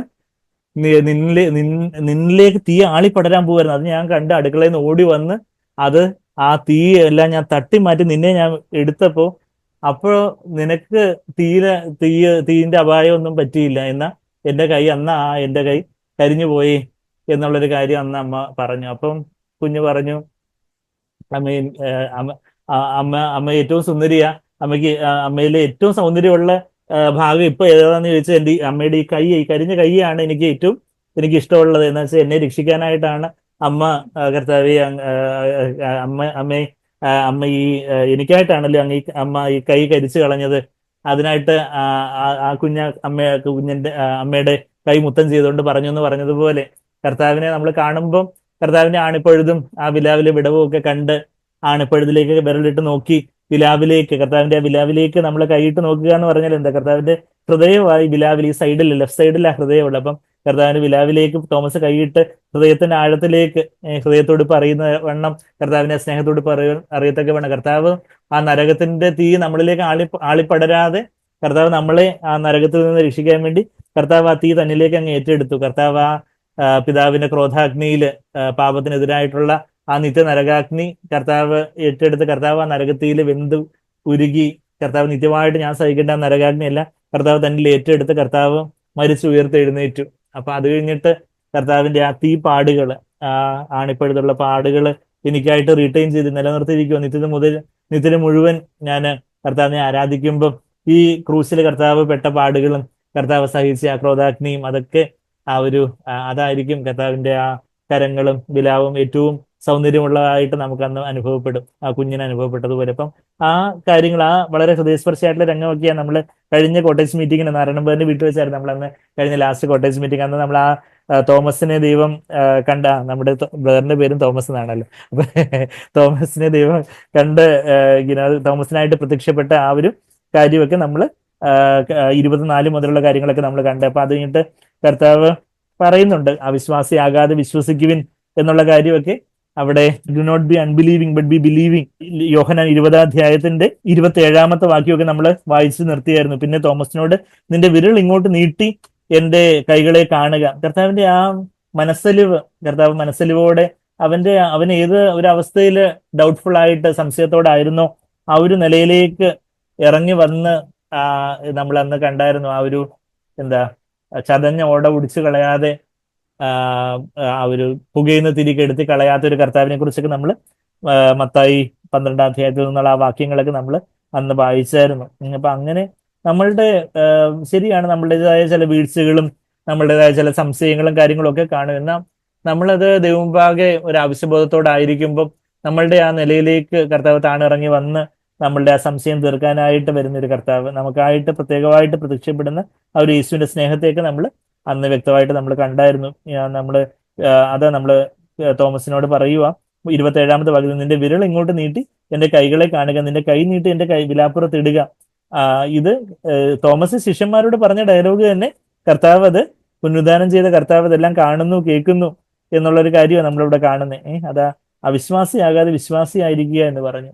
അപ്പൊ ആ ഒരു കർത്താവിന്റെ വാക്കുകൾ അവന്റെ ഹൃദയത്തിൽ എത്രമാത്രം മുഴങ്ങി കേട്ട് കാണും. നമ്മളുടെയും ഓരോരോ ജീവിത സാഹചര്യങ്ങളിൽ പലപ്പോഴും അവിശ്വാസം, പല പ്രശ്നങ്ങളും വീഴ്ചകളും ഒക്കെ വരുമ്പോൾ, പല വീഴ്ചകൾ എന്ന് പറയുമ്പോൾ ആക്ഷരികമായിട്ടുള്ള വീഴ്ചകൾ തന്നെ. ഇപ്പം തന്നെ നമ്മുടെ പ്രിയ സവരങ്ങളിലൊക്കെ വീട്ടിലൊക്കെ ചിലര് വീണ് ഒടുവും ചതവും ഒക്കെ ഉണ്ടായ കാര്യങ്ങളൊക്കെ നമ്മൾ കേട്ടു. അങ്ങനെയൊക്കെയുള്ള പല അക്ഷരികമായിട്ടുള്ള വീഴ്ചകളും കാര്യങ്ങളൊക്കെ ആകുമ്പം അവിശ്വാസം, ഓ ഈ ദൈവത്തെ വിശ്വസിച്ചിട്ട് എന്താ, അല്ലെങ്കിൽ നമുക്ക് അങ്ങ് മടുത്തു പോകാം, മനമടുത്തു പോകാം. സ്വാഭാവികമായിട്ട് നമ്മുടെ ജഡത്തില് നമ്മളങ്ങ് ഒരു പരാതിയോ പെറുവെറുപ്പിലോ ഒരു നെടുവീർപ്പോ ഒരു മടുത്തു പോകുന്ന ഒരു അനുഭവത്തിലേക്ക് നമ്മൾ വീണു പോകാം. എന്നാൽ കർത്താവിന്റെ സ്നേഹം നിറഞ്ഞ വാക്കുകൾ അപ്പം നമ്മൾ കേൾക്കണം. എന്താ? യോഹന്നാൻ 20-ാം അധ്യായത്തിന്റെ 27-ാമത്തെ വാക്യം എന്താ? അവിശ്വാസിയാകാതെ വിശ്വാസിയായിരിക്കുക എന്റെ മോനെ, എന്റെ മോളെ എന്ന് കർത്താവ് പറയുകയാണ്. ബി ബിലീവിങ്, അതാ, ഡു നോട്ട് ബി അൺബിലീവിങ്. നമ്മളുടെ ഓരോ സാഹചര്യങ്ങളിൽ യേശുവിന്റെ ആ ശബ്ദം ഇപ്പൊ ഞാനിവിടെ ഇരുന്ന് തൊണ്ട കാറി പറഞ്ഞാലും ഒരു ഗുണവും ഇല്ല. എന്നാൽ യേശുവിന്റെ ശബ്ദം നമുക്ക് ഇന്ന് ഈ സായാഹ്ന വേളയിൽ നീ അവിശ്വാസി ആയിരിക്കാതെ, നമ്മളുടേതായ പല പ്രതിസന്ധികളോ രോഗാവസ്ഥകളോ ചില സാമ്പത്തിക ഞെരുക്കങ്ങളോ അല്ലെങ്കിൽ ചില കാര്യങ്ങളിൽ ചില ജോലി സംബന്ധമായിട്ടുള്ള കാര്യങ്ങളാവട്ടെ, ചില പഠിത്ത സംബന്ധമായിട്ടുള്ള കാര്യങ്ങളാവട്ടെ, ഭാവിയെക്കുറിച്ചുള്ള കാര്യങ്ങളാവട്ടെ, ഇനിയിപ്പോ ഏത് കോഴ്സ് തിരഞ്ഞെടുക്കുക, ഇനിയിപ്പോ അടുത്ത് എന്താ ചെയ്യണ്ടേ, നീറ്റ് എൻട്രൻസിന് റിസൾട്ട് ഇനി വരട്ടെ, അപ്പൊ അങ്ങനെയൊക്കെ പറഞ്ഞ് നമ്മൾ ഇനി എന്ത് ചെയ്യണം, ബാക്കി ഓരോ കാര്യങ്ങളിലും ഒക്കെ എന്താ കർത്താവിൽ അങ്ങ് വിശ്വസിക്കുക, ആശ്രയിക്കുക. അവിശ്വാസിയാകാതെ ബാക്കി അവിശ്വാസികൾ ലോകക്കാർ പറയുന്ന ആ ഒരു ഡയലോഗിലേക്ക് നമ്മൾ പോവാതെ വിശ്വാസത്തോടെ വിശ്വാസത്തിന്റെ നായകനും പൂർത്തി വരുത്തുന്നതിനുമായ യേശുവിലേക്ക് നോക്കി വിശ്വാസത്തോടെയുള്ള വാക്കുകൾ എന്റെ കർത്താവിനെ നടത്തും. നമ്മള് അവിശ്വാസികളുടെ വാക്കാണ്, ഓ എന്നെ കണ്ട് കഴിയുന്ന കൂടുതലൊക്കെയാണ് ഞാനിപ്പോ അനുഭവിക്കുന്നത്. എന്നാൽ വിശ്വാസിയുടെ വാക്ക് എന്താ? എനിക്ക് കഴിയുന്ന കൂടുതലൊന്നും കർത്താവ് അനുവദിച്ചിട്ടില്ല, എല്ലാ പരീക്ഷയോടും കൂടെ ആൻസർ കീയും കൂടെ തന്നു. അതല്ലേ നമ്മള് 1 Corinthians 10:13 പരീക്ഷയോട് കൂടെ പോക്ക് വഴിയും കൂടെ ഒരുക്കുമെന്ന് പറഞ്ഞാൽ ആൻസർ കീ തന്നു. ഇനിയിപ്പോ നമ്മളൊന്ന് എഴുതണം എന്നുള്ളതേ ഉള്ളൂ. കാര്യങ്ങളെല്ലാം എങ്ങനെ എല്ലാം ജയിക്കണ്ടേന്നുള്ള കാര്യം എല്ലാം കർത്താവിന് കാണിച്ചു തന്നു. നമ്മളെ തന്നെ താഴ്ത്തി പരിശുദ്ധാത്മാ നിറയപ്പെട്ടെങ്കിൽ ജയിച്ചാൽ മതി. അതിന്റെ ആൻസർ കീ ഒക്കെ ഇങ്ങനെ തന്നു. നമ്മൾ തന്ന് ഈ ചിലരെ വളരെ ഉഴപ്പന്മാരായിട്ടുള്ള പിള്ളേരോട് പറയും, നിനക്ക് ഒന്നും അറിഞ്ഞൂടെ, ആ ക്വസ്റ്റ്യൻ തന്നെ അങ്ങ് ആൻസർ പേപ്പറിൽ എഴുതി വെച്ച വല്ല ടീച്ചർമാരും മനസ്സിൽ തോന്നി 1/2 മാർക്കോ 1/4 മാർക്കോ അങ്ങനെ ഇട്ടുപോയാലോ, അതുകൊണ്ട് നീ ഒന്നും അറിഞ്ഞൂടാത്ത ക്വസ്റ്റ്യൻ വിടാതെ അവിടെ ഒരു നമ്പർ ഇട്ട് വെച്ച് ആ ക്വസ്റ്റ്യൻ തന്നെ ഒന്ന് എഴുതി ചിലപ്പോൾ ഒന്ന് അത് തന്നെ അങ്ങോട്ടും ഇങ്ങോട്ടും തിരിച്ചൊക്കെ ഒന്ന് എഴുതി വെക്ക് എന്ന് പറയുന്നത് പോലെ നമുക്ക് പരീക്ഷയുടെ കൂടെ ഒരു പോക്ക് വഴിയും കർത്താവ് അങ്ങ് ഒരുക്കിയിട്ടുണ്ട്. ആ സമയത്ത് നമ്മുടെ ആൻസർ കീ എന്ന് പറഞ്ഞാൽ എന്താ? നമ്മെ തന്നെ താഴ്ത്തി ആ ജീവന്റെ വഴിയിലൂടെ, പോക്ക് വഴി എന്ന് പറഞ്ഞാൽ കർത്താവ് തന്നെയാണ് ആ പോക്ക് വഴി, ജീവന്റെ വഴി. നമ്മെ തന്നെ അങ്ങ് താഴ്ത്തി കർത്താവിനെ അങ്ങ് സമർപ്പിക്കുമ്പോൾ പരിശുദ്ധാത്മ നമ്മളെ നിറഞ്ഞ് ആ സമയത്ത് കഴിയുന്ന കൂടുതലൊന്നും കർത്താവ് അനുവദിക്കത്തില്ല. 1 Corinthians 10:13. പിന്നെ വിശ്വാസിയുടെ വാക്കുകൾ എന്താ? എല്ലാം നന്മയ്ക്കായിട്ട് കർത്താവ് വ്യാപരിപ്പിക്കും. റോമർ 8:28. കർത്താവിന്റെ കൃപ എനിക്ക് മതി. 2 Corinthians 12:9 വാക്യം. അപ്പൊ ഇതാ വിശ്വാസിയുടെ വാക്ക്. അവിശ്വാസിയുടെ വാക്ക് എന്താ? അയ്യോ ദൈവം എന്നെ കൈവിട്ടേ, ആരും എന്നെ കാണുന്നില്ലേ, ആരും എന്നോട് ചോദിച്ചില്ലേ, ആരും എന്നെ വിളിച്ചില്ലേ, എനിക്ക് കഴിയുന്ന കൂടുതലാണ് ദൈവം അനുവദിച്ചേ, ഞാൻ മാത്രമേ ഈ ലോകത്ത് ഇത്രയും കഷ്ടം അനുഭവിക്കുന്നുള്ളൂ, എന്നെ അങ്ങ് എടുത്തോണേ. അപ്പൊ അങ്ങനെയൊക്കെയുള്ള അതാണ് അവിശ്വാസികളുടെ ഡയലോഗുകൾ. എന്നാൽ വിശ്വാസികളുടെ ഡയലോഗ് എന്നെ ശക്തനാക്കുന്നതിന് മുഖാന്തരം ഞാൻ സകലത്തിലും മതിയാകും. കാരണം ദൈവം സഹിച്ച് ഞാൻ എല്ലാം അതിജീവിക്കും. നമ്മൾ ശരിയാണ്, നമുക്കിനിയിപ്പം അവിശ്വസിക്കാനുള്ള വലിയ പ്രലോഭനങ്ങളൊക്കെ നമ്മുടെ ജഡത്തിൽ നിന്ന് വരുമ്പം പോലും വാഗുണ്ടങ്ങ് വിശ്വാസത്തോടെ ഏറ്റു പറയുക, എന്താ? ദൈവം സഹായിച്ച് ഞാൻ അതിജീവിക്കും. ശരിയാണ്. അയ്യോ പെട്ടെന്ന് വിനിസിന്റെ ടെസ്റ്റിമണിയൊക്കെ നമ്മൾ കേട്ടു, എന്റെ ആപ്പാടെയുള്ളൊരു ജോമോൻ ചായ, അയ്യോ സൈലന്റ് അറ്റാക്ക് വന്നു, ഇനിയിപ്പോ എന്താവും? പക്ഷെ അവിടെ കർത്താവ് നടത്തും. കർത്താവ് ആളുകളെ അവിടെ സമാധാനിപ്പിക്കാൻ വേണ്ടി ബസ് കയറി പോയെന്ന് പറഞ്ഞെങ്കിലും പിന്നെയും വന്ന് നിന്ന് സമാധാനിപ്പിക്കുന്ന ചില ദൂതന്മാരെ പോലുള്ള ചില സഹോദരങ്ങളെയൊക്കെ ദൈവം അവിടെ ഒരുക്കും, നമ്മളെ ആശ്വസിപ്പിക്കാനും നമ്മളെ വിശ്വാസത്തിൽ ഉറപ്പിക്കാനും ഒക്കെ ആയിട്ട്. അപ്പൊ ഓരോ കാര്യത്തിൽ നമ്മൾ കർത്താവിനെ നമ്മളങ്ങ് നമ്മളെ സാഗ്ബർന്ന് കേട്ടിട്ടുള്ളവരെ നിങ്ങൾക്ക് ഒത്തിരി വല്ല ഡൗട്ടും ഫിയർ ഒത്തിരി ഭയമൊക്കെ ഉണ്ടെങ്കിൽ അത് ഇങ്ങനെ വാതുറന്ന് പറഞ്ഞുകൊണ്ടിരിക്കാതെ, അതിന്റെ കാരണം എന്ന് പറഞ്ഞാൽ പിശാചിന് നമ്മളുടെ ചിന്തകൾ മനസ്സിലാക്കാൻ പറ്റത്തില്ല. നമ്മൾ എന്താ ചിന്തിക്കുന്നതെന്നുള്ള കാര്യം നമ്മുടെ മുഖഭാവം ഒക്കെ കണ്ട് അവനൊന്ന് ഊഹിച്ചെടുക്കുന്നുള്ളതല്ലാതെ നമ്മുടെ ചിന്തകൾ വായിക്കാൻ ദൈവത്തിനും പരിശുദ്ധാത്മാവിനും മാത്രമേ കഴിയത്തുള്ളൂ. അത് ഞാൻ പറയുന്നതല്ല. 1 Corinthians 2:11 നമ്മളത് വായിക്കുന്നുണ്ട്. ആ വാക്യം നമുക്ക് എല്ലാവർക്കും അറിയാവൂ. 1 Corinthians 2:11 എന്താ നമ്മൾ വായിക്കുന്നത്? നമ്മളുടെ ചിന്തകള് അത് വേറെ ആർക്ക് അറിയാൻ കഴിയും എന്ന് പറയുന്നൊരു വാക്യമുണ്ട്. അപ്പൊ അത് ഒരു 1 Corinthians 2:11 വാക്യം, മനുഷ്യനിലുള്ളത് അവനിലെ മനുഷ്യാത്മാവല്ലാതെ മനുഷ്യരിൽ ആരറിയും, അവണ്ണം തന്നെ ദൈവത്തിലുള്ളത് ദൈവാത്മാവല്ലാതെ ആരും ഗ്രഹിച്ചിട്ടില്ല. അപ്പൊ മനുഷ്യനുള്ളത് മനുഷ്യാത്മാവിനെ അറിയത്തുള്ളൂ, നമ്മളുടെ ചിന്ത നമുക്കേ അറിയത്തുള്ളൂ. ഏറ്റവും വലിയ സൈക്കാട്രിസ്റ്റ് ആയിട്ടുള്ള ഒരാൾക്ക് പോലും എന്താണ് പറയുന്നത്, നമ്മള് മൈൻഡ് റീഡിംഗ് എന്നൊക്കെ പറഞ്ഞ ആൾക്കാരുടെ ഓരോ തെറ്റിദ്ധാരണയാണ്. അപ്പൊ ഞാൻ പറയും, നിങ്ങൾ ചിലർ പറയും ഡോക്ടറിനെ എല്ലാം മനസ്സിലാവുമല്ലോ, ഞാനങ്ങ് വന്നിരുന്നാൽ മതി. അപ്പൊ എനിക്ക് എന്നെ മനസ്സിലാവും, നിങ്ങൾ വാർത്ത പറഞ്ഞാൽ എനിക്ക് മനസ്സിലാകത്തുള്ളൂ, നിങ്ങൾക്ക് എന്താ പ്രശ്നം എന്ന് വെച്ചാൽ ഈ മൈൻഡ് റീഡിംഗ് പറഞ്ഞ ആൾക്കാരുടെ ഓരോ ജിമ്മിക്കും ചില ചെപ്പടി വിദ്യകളും മെന്റലിസ്റ്റ് എന്നൊക്കെ പറഞ്ഞ് പല ചെപ്പടി വിദ്യകളും ചില ട്രിക്കുകളും കാര്യങ്ങളൊക്കെ. എന്നാൽ മനുഷ്യനുള്ളത് മനുഷ്യനറിയാം, പിന്നെ ദൈവത്തിനറിയാം.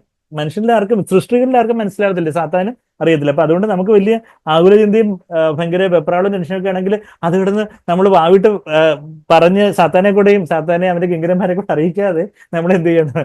മനസ്സിൽ ഭയങ്കര ഭയമോ വെപ്രാളോ ടെൻഷനൊക്കെ തോന്നിയാൽ പോലും നമ്മൾ എന്ത് ചെയ്യണം? ദൈവത്തിനെ അങ്ങ് സ്തുതിക്കണം. ദൈവമേ നന്ദി, സ്തോത്രം, അവൻ ചെയ്ത ഉപകാരങ്ങളൊന്നും മറക്കാതെ കർത്താവിനെല്ലാം നന്ദി പറഞ്ഞുകൊണ്ട് we choose to praise God. അത് അവിടെ സ്തോത്രം ഒന്ന് യാഗം അർപ്പിക്കണം. നമുക്ക് അവിടെ അവിടെ യാഗം കഴിക്കുക എന്ന് വെച്ചാൽ സ്വാഭാവികമായിട്ട് നമ്മുടെ ജഡത്തിന് പരാതി പറയാനാ താല്പര്യം. അപ്പൊ ആ ജഡത്തെ ഉടനെ യാഗം കഴിക്കുമ്പോൾ പരിശുദ്ധാത്മാവ് എന്ന് ഇറങ്ങി നമ്മുടെ ആത്മാവിൽ സ്തോത്രം എന്ന യാഗം, അതിരഫലമാകുന്ന സ്തോത്രം എന്ന യാഗം അർപ്പിക്കണമെന്ന് കഴിഞ്ഞ ആഴ്ച നമ്മൾ എബ്രായർ 13:15 വാക്യം നമ്മൾ വായിച്ചു. അപ്പൊ എങ്ങനെയാ നമ്മള് പാതുറന്ന് പറഞ്ഞാലേ സാത്താൻ അറിയത്തുള്ളൂ. അപ്പൊ അതുകൊണ്ട് എന്തെങ്കിലും ആകുല ചിന്തകളോ കാര്യങ്ങളൊക്കെ ഉണ്ടെങ്കിൽ നമ്മൾ വിശ്വാസിയായിരിക്കുക. അപ്പോഴാണ് നമ്മൾ ഈ യോഹന 20:27 നമ്മൾ ഓർക്കണം. കർത്താവ് അന്ന് തോമസ് ബ്രദറിന്റെ വീട്ടിൽ വെച്ച് അന്ന് നമ്മളോട് കർത്താവ് പറഞ്ഞു, എന്താ ഈ ശിഷ്യന്മാരുടെ പുറത്തിൽ അന്ന് ഗലീലയിലായിരുന്നപ്പം കർത്താവ് നമ്മളോട് പറഞ്ഞത് എന്നൊക്കെ പറഞ്ഞതല്ലേ. നമ്മുടെ ഇന്ന കോട്ടേജ് മീറ്റിംഗിൽ ഇന്നടത്ത് വെച്ച് മീറ്റിംഗ് നടന്നപ്പോൾ ഇന്ന കോൺഫറൻസിൽ വെച്ച് വേറെ സംസാരിച്ചതെന്നൊക്കെ പറഞ്ഞതുപോലെ ഇവിടെ ഈ അന്ന് സൈറൻ ഇന്നത്തെ ദിവസത്തിന്റെ പ്രത്യേകത വെച്ചാൽ ഏതാണ്ട് സൈറൻ മുഴക്കുന്ന ആ ഒരു ദിവസം, ആ ദിവസത്തിൽ അന്ന് തോമസ് ബ്രദറിന്റെ വീട്ടിൽ വെച്ച ആ ബൈബിൾ സ്റ്റഡിയിൽ അന്ന് ഈ ഒരു വാക്യം കർത്താവ് ഓർപ്പിച്ചു. അപ്പൊ അതാ നമ്മള് യോഹന 20:27 വാക്യം, അവിശ്വാസിയാകാതെ വിശ്വാസിയായിരിക്കുക. നമ്മളുടെ ഏതൊക്കെ ജീവിതത്തിൽ നമ്മൾ ഇത്രയും നേരം എന്തൊക്കെ ചിന്തിച്ച് നമ്മൾ ആർക്കൊക്കെ കർത്താവ് പ്രത്യക്ഷപ്പെട്ടു, കർത്താവ് നമ്മളെ ആരെയും പുറക്കണിക്കത്തില്ല എന്നുള്ളത് തമിഴ് വാക്കാണ്. എന്നുവെച്ചാൽ ആരെയും തള്ളിക്കളയത്തില്ല എന്നുള്ളതാണ് മലയാളം വാക്ക്. ഇതൊക്കെ ചില ഇന്ന് ഒരു ശ്രീലങ്കൻ തമിഴിയനായിട്ടുള്ളൊരു ആയിട്ടുള്ള ഒരു കൺസൾട്ടേഷൻ ഉണ്ടായിരുന്നു. അപ്പൊ ശ്രീലങ്കൻ തമിഴ് കേൾക്കാൻ നല്ല രസമാണ്. നമ്മൾ മലയാളികൾ തമിഴ് പറയുന്നുണ്ടെങ്കിൽ ഇങ്ങനെ വളരെ കുറച്ചുകൂടെ വേറൊരു ഇന്റർനാഷണൽ ഒക്കെ അവർക്ക്. അപ്പൊ പുറക്കണിക്ക് എന്നുവെച്ചാൽ തള്ളിക്കളയത്തില്ല. കർത്താവ് നമ്മളെ ആരും തള്ളിക്കളയാതെ നമ്മളെ ചേർത്തണയ്ക്കുന്ന ഒരു കർത്താവിനെ കുറിച്ച് നമ്മൾ കണ്ടു. അവിശ്വാസിയാകാതെ വിശ്വാസിയായിരിക്കും നമ്മുടെ ജീവിതകാലം മുഴുവനും. ശരിയാണ്, നമ്മള് അതൊരു മുൻകൂർ ജാമ്യമായിട്ട് നമ്മൾ ഈ ലോകത്ത് ഒരു ശാപഗ്രസ്തമായ ഈ ഭൂമിയിൽ നമ്മൾ ജീവിക്കുമ്പം ഇനിയും കാര്യങ്ങളൊക്കെ ഇനിയിപ്പോ എവിടാ ബോംബ് വീഴാൻ പോകുന്നത്, എവിടാ ഭീകരാക്രമണം വരുന്നത് എന്നൊക്കെയാണ് പത്രങ്ങൾ വായിക്കുമ്പോൾ. ഏതാണ് സുരക്ഷിത സ്ഥാനം എന്ന് ഇങ്ങനെ എൻ്റെ അച്ഛൻ ചോദിച്ചതായിട്ട് ഇങ്ങനെ ഞാൻ എന്നോട് ചോദിച്ചില്ല, ഇങ്ങനെ അവിടുന്ന് പറയുന്നത്. ഞാൻ പറഞ്ഞു ഇനിയിപ്പോ സുരക്ഷിത സ്ഥാനം പറഞ്ഞില്ലേ ഇങ്ങനെ നമ്മുടെ ചർച്ച് മീറ്റിംഗ് ആണ് ഏറ്റവും സുരക്ഷിത സ്ഥാനം എന്ന് നമുക്ക് അച്ഛനോട് പറഞ്ഞോട്ടെ. എവിടെ 2-3 പേരുണ്ടോ അവിടെ കർത്താവ് ഉണ്ട്, അവിടെയാണ് ഏറ്റവും സുരക്ഷിത സ്ഥാനം. ബാക്കിയുള്ള ഇടങ്ങളൊന്നും അല്ല എന്നുള്ള കാര്യം പറഞ്ഞു കൊടുക്കാന്ന് ഞങ്ങളിങ്ങനെ കാറിൽ ഇങ്ങനെ പറഞ്ഞു കൊടുത്തത്. എന്നോടൊക്കെ ചോദിച്ചായിരുന്നെങ്കിൽ പറഞ്ഞുതരും. അപ്പൊ എന്തായാലും അച്ഛനിങ്ങനെ മോണോലോഗ് മാതിരി അങ്ങനെ പറഞ്ഞ കാര്യമൊക്കെ നമ്മൾ ഇങ്ങനെ പറയുന്നത്. അപ്പൊ ഇവിടെ യോഹന 20:27 വാക്യത്തില് അവിശ്വാസിയാകാതെ വിശ്വാസിയായിരിക്കുക. നമ്മളുടെ ജീവിതത്തിൽ പല പല സാഹചര്യങ്ങള് നമുക്ക് തന്നെ അറിയത്തില്ല അത് അവിശ്വാസം ആയിരുന്നു എന്നുള്ള കാര്യം പോലും നമ്മൾ ഡയഗ്നോസ് ചെയ്യാതെ പോകുന്ന സാഹചര്യങ്ങൾ ഉണ്ടായിരിക്കുന്ന. പലപ്പോഴും നമ്മളുടെ അവിശ്വാസം കാരണം കർത്താവിന് പല കാര്യങ്ങളും ചെയ്യാൻ പറ്റാതെ പോകുന്ന പല സാഹചര്യങ്ങളുണ്ട്. അവരുടെ അവിശ്വാസം നിമിത്തം കർത്താവിന് ഒത്തിരി വീര്യപ്രവൃത്തികളൊന്നും അവിടെ ചെയ്യാൻ സാധിച്ചില്ല. എവിടെ? നസറേത്തില്. മുറ്റത്ത് മുല്ലയ്ക്ക് മണമില്ല. നസറേത്തില് കർത്താവ് ഇവനെ ആശാരിപ്പയ്യൻ, ഇവനെ കൊണ്ട് എന്താ ചെയ്യാന്, ഇവനാണോ വലിയ ആള് ഞങ്ങളെ പഠിപ്പിക്കാൻ വരുന്നത്? അപ്പോൾ അവർക്ക് ഒരു വിശ്വാസവും ഇല്ലായിരുന്നു. നമ്മളത് മത്തായി 13 അവസാനം നമ്മളത് വായിക്കുന്നുണ്ടല്ലോ. അപ്പം അവരുടെ അവിശ്വാസം നിമിത്തം കർത്താവിന് വളരെ ഒന്നും ചെയ്യാൻ സാധിച്ചില്ല എന്നുള്ള കാര്യം നമ്മൾ വായിക്കുന്നുണ്ട്. അപ്പൊ നമ്മുടെ ജീവിതത്തിലും പലപ്പോഴും അവിശ്വാസം കാരണം കർത്താവിന്റെ കരങ്ങളെ നമ്മൾ കെട്ടുന്നു എന്നൊക്കെ നമ്മൾ എവിടെ വായിച്ചേ? സങ്കീർത്തനത്തിൽ നമ്മൾ അങ്ങനെ ഒരു വാക്യമൊക്കെ വായിച്ചായിരുന്നു. എവിടെ? എനിക്കത് കിട്ടുമെന്ന് ഞാൻ തന്നെ നോക്കട്ടെ എത്രാമത്തെ സങ്കീർത്തനമാണെന്നുള്ള കാര്യം. കർത്താവിന്റെ ഹൃദയത്തെ വേദനിപ്പിക്കുന്നു, കർത്താവിനെ ലിമിറ്റ് ചെയ്യുന്നു എന്നൊക്കെ നമ്മുടെ ഒരു സങ്കീർത്തനത്തിൽ നമ്മൾ വായിച്ചായിരുന്നു. എത്രാമത്തെ സങ്കീർത്തനമെന്ന് ആർക്കെങ്കിലും പെട്ടെന്ന് എടുക്കാൻ പറ്റുന്നുണ്ടോ? ഞാൻ തന്നെ ഇവിടെ ഫുട്നോട്ടൊക്കെ എഴുതി വെച്ചേക്കുന്നു, നോക്കി. Oh oh very good, very good. Okay, തക്ക തുണ. ഓക്കെ, അതുകൊണ്ട് തക്ക തുണയുള്ളത് കൊണ്ട് 78 സങ്കീർത്തനത്തിന്റെ 41 വാക്യം. 78 ഇനിയിപ്പം ഓക്കെ ഇത് നമ്മുടെ നാരായണപുരന്റെ വയസ്സാന്ന് തോന്നുന്നു 78. അങ്ങനെങ്കിലും ഓർത്തിരിക്കാം. ഓക്കെ, നാരായണപുരന് കയറിയില്ല. 78 സങ്കീർത്തനത്തിന് ഞാൻ ഇങ്ങനെയൊക്കെ ആയിട്ടോ ഓരോ നിങ്ങൾ പേരിക്കോ ഈ ബ്രദർ എങ്ങനെ റെഫറൻസസ് ഒക്കെ ഇത്ര ഓർത്തിരിക്കുന്നത്, ഇതുപോലൊക്കെ ഇതിന്റെ നുണക്ക് വിദ്യകളൊക്കെ വെച്ചാൽ പലതും ഓർത്തിരിക്കുന്നത്. പിന്നെ 10 പ്രാവശ്യം പറയുമ്പോൾ പിന്നെ എത്ര ബുദ്ധിമാന്തി ഉണ്ടെങ്കിലും കുറച്ചൊക്കെ നമ്മൾ ഓർത്തിരുന്ന് പോവുമല്ലോ എന്ന് പറഞ്ഞതുമല്ല. 78 സങ്കീർത്തനത്തിന്റെ 41 വാക്യം, എന്ന് അവർ പിന്നെയും പിന്നെയും ദൈവത്തെ പരീക്ഷിച്ചു, ഇസ്രായേലിന്റെ പരിശുദ്ധനെ മുഷിപ്പിച്ചു. അവിടെ ആ മുഷിപ്പിച്ചു എന്നുള്ള വാക്ക് ടവ എന്ന് പറയുന്നൊരു എബ്രായ പദമാണ്. ആ ടവ എന്നുള്ള പദത്തിന് മുഷിപ്പിച്ചു എന്നും വേദനിപ്പിച്ചു എന്നും പിന്നെന്താ ലിമിറ്റ് ചെയ്തു, അല്ലെങ്കിൽ അതിരിട്ടു, അല്ലെങ്കിൽ എന്താ കർത്താവിന് ഒരു അതിരിട്ടു, കർത്താവിന് ഇത്രയൊക്കെ ചെയ്യാൻ പറ്റത്തുള്ളൂ, ഇതിൽ കൂടുതലൊന്നും ചെയ്യാൻ പറ്റത്തില്ല എന്ന് പറഞ്ഞു. ആ ടവ എന്നുള്ള എബ്രായ പദത്തിന് ടു പെയിൻ, ട്രബിൾ, ലിമിറ്റ് എന്നൊക്കെ ഉള്ള ഒരു മീനിങ് ഉള്ള ഒരു പദം. അതിന്റെ ആ റൂട്ട് മീനിങ്ങിന്റെ അർത്ഥം തന്നെ limit, mark, set A mark എന്നൊക്കെ. അപ്പം കർത്താവിനെ മുഷിപ്പിച്ചു എന്നും ട്രാൻസ്ലേറ്റ് ചെയ്യാം, കർത്താവിനെ വേദനിപ്പിച്ചു എന്നും ട്രാൻസ്ലേറ്റ് ചെയ്യാം, കർത്താവിനെ പരിമിതപ്പെടുത്തി. വെരി ഗുഡ്, നല്ല ഒഫീഷ്യൽ ട്രാൻസ്ലേറ്റർ വളരെ കറക്റ്റ് ആയിട്ട് ട്രാൻസ്ലേറ്റ് ചെയ്ത് കർത്താവിനെ അവരെ പരിമിതപ്പെടുത്തി എന്ന് പറഞ്ഞാല് ഇത്രയൊക്കെ കർത്താവിന് പറ്റും, പക്ഷെ അതിൽ കൂടുതലൊന്നും പറ്റത്തില്ല. ഇനൊന്ന കർത്താവ് രോഗിയായിരുന്നപ്പോൾ ലാസറസിനെ വന്ന് ഉയർപ്പിക്കുമായിരുന്നു. ഇനിയിപ്പം മരിച്ചും പോയി, നാലാം നാളായി, നാറ്റവും വെച്ച്, ഇനിയിപ്പം പുനരുദ്ധാനത്തിന്റെ സമയത്ത് വേണമെങ്കിൽ ഉയർപ്പിക്കുമായിരിക്കും. അതല്ലേ ഈ വലിയ ഡയലോഗ് കർത്താവ് പറയുന്നത്. മാർത്ത പറഞ്ഞപ്പം കർത്താവ് പറഞ്ഞ് എന്താ, നീ ഇന്ന് വിശ്വസിക്കുകയാണെങ്കിൽ എന്റെ മുഖത്ത് കാണും. പക്ഷെ പലപ്പോഴും നമ്മൾ യോഹന്നാൻ 11:40 നമ്മളത് വായിക്കുന്നുണ്ട്. പലപ്പോഴും നമ്മളുടെ ഈ വിശ്വാസത്തിന്റെ കാര്യം പറയുമ്പോഴും ഇന്ന് ക്രിസ്ത്യ ലോകത്ത് ഉള്ള വിശ്വാസത്തിന്റെ ഒരു കേൾവി എന്ന് പറഞ്ഞാൽ ഭൗതികമായിട്ടുള്ള ഓരോ അനുഗ്രഹങ്ങൾക്കും അത്ഭുതങ്ങൾക്കുമായിട്ടുള്ള ഒരു വിശ്വാസമാണ് ഇന്ന് നമ്മൾ പൊതുവേ വിശ്വാസ ലോകം എന്ന് പറയുന്ന അവിശ്വാസ ലോകത്ത് കേൾക്കുന്നത്, ക്രിസ്തീയ ലോകത്ത് കേൾക്കുന്നത്. എന്നാൽ നമ്മള് പുതിയ ഉടമ്പടിയുടെ, ശരിയാണ്, കർത്താവ് അത്ഭുതങ്ങൾ ചെയ്യും, നമ്മൾ വിശ്വസിക്കണം. നമ്മളുടെ രോഗസൗഖ്യമാണെങ്കിലും കർത്താവ് നമ്മളുടേതായ ജോലിയിലോ വേറെ എന്തെങ്കിലുമൊക്കെ പല പ്രയാസങ്ങൾ കർത്താവ് ചെയ്യുന്ന, അതിലുപരി ആത്മീയമായിട്ട് എന്നെ എല്ലാ പാപത്തെയും ജയിക്കാനായിട്ട് കർത്താവ് സഹായിക്കും. എൻ്റെ കോപത്തെ ജയിക്കാനായിട്ട്, എൻ്റെ മോഹത്തെ ജയിക്കാനായിട്ട്, എൻ്റെ ആകുല ചിന്തകളെ ജയിക്കാനായിട്ട്, എൻ്റെ പരാതി പറച്ചിലും, എൻ്റെ പെറുവെറുപ്പും, എൻ്റെ പരദൂഷണവും, എൻ്റെ അസൂയയും, എൻ്റെ കയ്പും, എൻ്റെ ക്ഷമിക്കാൻ പറ്റാത്ത അവസ്ഥകളും, എൻ്റെതായിട്ടുള്ള ആ ഒരു സ്വാർത്ഥതയും നികളവും എല്ലാം ജയിക്കാൻ കർത്താവിനെ സഹായിക്കും. കർത്താവിന് ഒരു അത്ഭുതം ചെയ്യാൻ സാധിക്കും എന്നുള്ളത് അതാണ് അതാണ് പുതിയ നിയമത്തിന്റെ, പുതിയ ഉടമ്പടിയുടെ വിശ്വാസം. ശരിയാണ്, അതിന്റെ കൂടെ മുമ്പേ അവന്റെ രാജ്യവും നീതിയും തേടുമ്പോൾ വേണ്ടുന്ന എല്ലാം ഭൗതികമായിട്ടുള്ള അനുഗ്രഹങ്ങളും കാര്യങ്ങളും ഒക്കെ കർത്താവ് അതിന്റെ കൂടെ ബോണസായിട്ട് അങ്ങ് ആഡ് ചെയ്തോളും. മസാല ദോശ ഓർഡർ ചെയ്താൽ മതി, സാമ്പാറും ചട്നിയും വെള്ളവും ഒക്കെ കിട്ടിക്കോളും. പക്ഷെ സാമ്പാറും ചട്നിയും വെള്ളവും കിട്ടിയ വീട്ടിന്റെ ചീത്തവിളി കേൾക്കാന്നുള്ളതല്ലാതെ വേറൊന്നും കിട്ടത്തില്ല. എന്ന് പറയുന്ന പോലെ നമ്മൾ മുമ്പേ സ്വർഗരാജ്യവും അവന്റെ കർത്താവിന്റെ നീതിയും കർത്താവിന്റെ രാജ്യവും അന്വേഷിച്ചാല് വേണ്ടുന്ന എല്ലാം അതിന്റെ കൂടെ അങ്ങ് വന്നോളും. നമ്മളല്ലാതെ ഈ പെരിഫറൽ ആയിട്ടുള്ള കാര്യങ്ങള് അതിലുള്ള വിശ്വാസമല്ല, നമ്മളുടെ ജീവിതത്തിൽ കർത്താവിനെ പോലെ ജീവിപ്പാൻ കർത്താവ് നമ്മളെക്കുറിച്ച് ഇപ്പം നമ്മള് തോമസ് ബ്രദറിന്റെ 3 വാക്യങ്ങൾ നമ്മൾ പ്രാരംഭമായിട്ട് കേട്ടായിരുന്നു. വിക്ടർ ബ്രദറിന്റെ ഒരു പ്രസംഗത്തിൽ ബ്രദർ ഇങ്ങനെ ഈ 3 വാക്യങ്ങള് രാവിലെ, ഉച്ചയ്ക്ക്, രാത്രിയിൽ നിന്നും പറഞ്ഞ്, ഞാൻ ഈ വിശ്വാസത്തിന്റെ കാര്യം പറയുമ്പോൾ ആ കാര്യം കൂടെ പറഞ്ഞുകൊണ്ട് നമുക്കങ്ങ് പോവാം. അപ്പം രാവിലെ കർത്താവിന്റെ ഓരോ ദിവസത്തെ ഷെഡ്യൂൾ എന്ന് പറയുന്നത്, കർത്താവ് രാവിലെ കർത്താവിന്റെ വാക്യം ഏശയ്യാവ് 50:5 വാക്യം വേറിപ്പം വായിച്ചു, 4-5 വാക്യങ്ങൾ കർത്താവ് രാവിലെ തോറും എന്നെ ഉണർത്തുന്നു. രാവിലെ തോറും ഉണർത്തുമ്പം രാവിലെ തോറും കർത്താവിൽ നിന്ന് ഒരു ഷെഡ്യൂള് കിട്ടുന്ന, ഒരു എന്താ പറയുന്നത്, ഒരു റെക്കോർഡിങ് ഷെഡ്യൂൾ. കർത്താവ് ഇന്ന് എന്തൊക്കെയാ എന്നുവെച്ചാൽ എല്ലാം കർത്താവ് ഒരു ബ്ലൂ പ്രിന്റ് ആയിട്ട് കൊടുക്കുന്നുള്ള, പിതാവ് ബ്ലൂ പ്രിന്റ് ആയിട്ട് കൊടുക്കുന്നുള്ളതല്ല, എന്നാൽ എങ്ങനെ ഇന്ന് സമയം ചെലവഴിക്കണേ, എന്തൊക്കെ കാര്യങ്ങൾ, എന്തൊക്കെ പ്രയോറിറ്റീസ് കർത്താവിൽ നിന്ന് കേൾക്കാന്. ഏശയ്യാവ് 50-ാം വാക്യം നമുക്ക് എല്ലാവർക്കും പരിചിതമാണ്. അവന് നമ്മളെ രാവിലെ തോറും ഉണർത്തുന്നു, ശിഷ്യന്മാരുടെ തടം താങ്ങേണ്ടതിന് നാവ് എനിക്ക് തന്നിരിക്കുന്നു.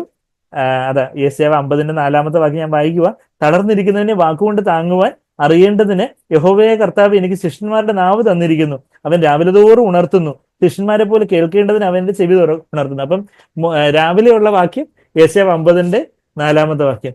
പിന്നെ ദിവസം മൊത്തമുള്ള വാക്യം ഏതാന്ന് ചോദിച്ചാൽ നമ്മളിപ്പം ബ്രദർ വായിച്ച സങ്കീർത്തനം 119:16 വാക്യം, അതിന്റെ ലിവിംഗ് ബൈബിൾ 139 സങ്കീർത്തനത്തിന്റെ 16 വാക്യം. അവിടെ എന്താ അതിന്റെ ലിവിംഗ് ബൈബിൾ പാരഫ്രൈസിലാണ് ഒരു you have scheduled is of my days and you have recorded all of them എന്നുള്ളൊരു കാര്യം. നിയമിക്കപ്പെട്ട നാളുകള് ഞാനത് വായിക്കുക. സങ്കീർത്തനം 139:16 വാക്യം, ഞാൻ പിണ്ടാകാരമായിരുന്നപ്പോൾ നിന്റെ കണ്ണ് എന്നെ കണ്ടു, നിയമിക്കപ്പെട്ട നാളുകളിൽ ഒന്നും ഇല്ലാതിരുന്നപ്പോൾ അവയെല്ലാം നിന്റെ പുസ്തകത്തിൽ എഴുതിയിരിക്കുന്നു. അപ്പൊ അതിലെ ലിവിംഗ് ബൈബിൾ എന്ന് പറയുന്ന ഒരു പാരഫ്രൈസിൽ ബ്യൂട്ടിഫുൾ ആയിട്ട് you have scheduled is day, you have recorded all of them. ഇപ്പൊ കർത്താവിന്റെ ഒരു ഷെഡ്യൂള് റെക്കോർഡ് ചെയ്ത് തരുന്നൊരു കാര്യം. നമ്മളുടെ ജീവിതത്തിൽ ഓരോ കാര്യവും കർത്താവേ അവിടുത്തെ ഷെഡ്യൂൾ പ്രകാരം ഓരോ ദിവസവും, ചിലപ്പോൾ ആകസ്മികമായിട്ട് ചില കാര്യങ്ങളൊക്കെ വരുന്നതായിരിക്കാം, ചിലപ്പം പെട്ടെന്നൊരു ഹോസ്പിറ്റൽ കേസ് വരുന്നുണ്ടായിരിക്കാം, അല്ലെങ്കിൽ വേറെ പല കാര്യങ്ങളും നമുക്ക് ആകസ്മികമായിരിക്കുന്ന കർത്താവ് എല്ലാം ഷെഡ്യൂൾ ചെയ്ത് റെക്കോർഡ് ചെയ്ത് വെച്ചിട്ടുണ്ട്. അപ്പൊ അത് നമുക്ക് വലിയൊരു ആശ്വാസം. കർത്താവ് ഓരോ കാര്യത്തിലും ഓരോ ദിവസവും എങ്ങനെയൊക്കെ കാര്യങ്ങൾ, എന്തെല്ലാം ആരെയൊക്കെ നമ്മൾ കാണണം, ആരിൽ നിന്നൊക്കെ കേൾക്കണം, ആരോടൊക്കെ സമയം ചെലവഴിക്കണം, ഓരോ കാര്യങ്ങൾ, നമ്മുടെ ജോലിയുടെ കാര്യങ്ങൾ, കുഞ്ഞുങ്ങളുടെ കാര്യങ്ങൾ, വീട്ടിലെ ഉത്തരവാദിത്തങ്ങൾ, പാടത്ത് പറമ്പത്തുള്ള കാര്യങ്ങൾ, കടയിൽ പോകുന്ന കാര്യങ്ങൾ, അങ്ങനെയൊക്കെയുള്ള പല കാര്യങ്ങൾ കർത്താവെ അവിടുത്തെ ഹിതപ്രകാരം ഇന്ന് ഈ ദിവസത്തിന്റെ 24 മണിക്കൂർ എനിക്ക് ചെലവഴിക്കണം. പിന്നെ ആ, ദിവസത്തിന് അന്ത്യമാകുമ്പോൾ കിടക്കാൻ നേരത്ത് ഉള്ള വാക്യം ഏതാണ്? നമ്മളിപ്പോ യോഹന്നാൻ 17-ന്റെ 4-ാമത്തെ വാക്യം. അപ്പൊ രാവിലെ യേശയ്യാവ് 50-4, ദിവസം മൊത്തവും സങ്കീർത്തനം 139-ന്റെ 16-ാമത്തെ വാക്യം. രാത്രിയിൽ കിടക്കുന്നതിന് മുമ്പ് കർത്താവിനോട് പറയേണ്ട വാക്യം എന്താ? യോഹന്നാൻ 17-ന്റെ 4-ാമത്തെ വാക്യത്തിൽ എന്താ പറയുന്നത്? ഞാൻ നിന്റെ വേലയൊക്കെ ചെയ്ത് തികച്ചു, ഞാൻ ഭൂമിയിൽ നിന്നെ മഹത്വപ്പെടുത്തി, നീ എനിക്ക് ചെയ്യുവാൻ തന്ന പ്രവൃത്തി തികച്ചിരിക്കുന്നു. നമ്മുടെ ജീവിതാന്ത്യത്തിൽ നമുക്കത് പറയാൻ സാധിക്കണം. കർത്താവ് എന്റെ ജീവിതാന്ത്യത്തിലെ മഹാപുരോഹിത പ്രാർത്ഥന പറയുവാണ്.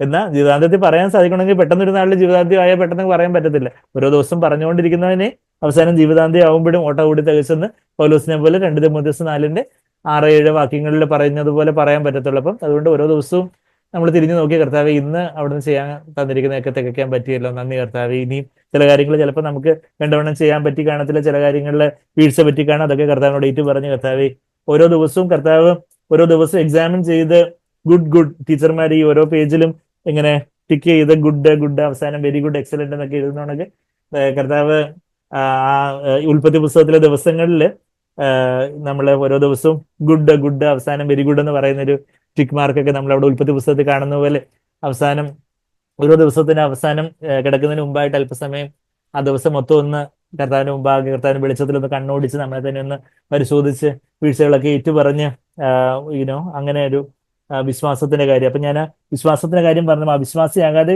വിശ്വാസിയായിരിക്കുക എന്നുള്ള കാര്യം പറഞ്ഞപ്പോൾ ഈ 3 വാക്യങ്ങളും കൂടെ നമ്മളിപ്പോ ബ്രദറും കൂടെ അത് പറഞ്ഞുകൊണ്ട് ആ 3 വാക്യങ്ങൾ അതൊന്ന് എടുത്ത് പറഞ്ഞു പോകാന്ന് വിചാരിച്ചു. പിന്നെ 28-ാമത്തെ വാക്യം നമുക്ക് വായിക്കാം.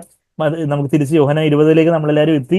Current location, live location, current location ഇപ്പൊ ചിലർ വിളിച്ച ഡോക്ടർ ഇത് കറന്റ് ലൊക്കേഷൻ എന്ന് അയച്ചു. ഞാൻ പറയും ഗൂഗിളിൽ സെർച്ച് ചെയ്ത് കണ്ടുപിടിച്ചാൽ മതി, ഇങ്ങനെ സെർച്ച് ചെയ്താൽ മതി. അപ്പൊ അന്ന് പറഞ്ഞതുപോലെ ഇവിടെ കറന്റ് ലൊക്കേഷൻ ഇപ്പൊ എവിടെ? നമ്മള് യേശയ്യാവിലോട്ടും ഉൽപ്പത്തി, പുറപ്പാട്, വെളിപാട് വരെയൊക്കെ നമ്മൾ പോയതുകൊണ്ട് കറന്റ് ലൊക്കേഷൻ ഇപ്പൊ എവിടെ എത്തി?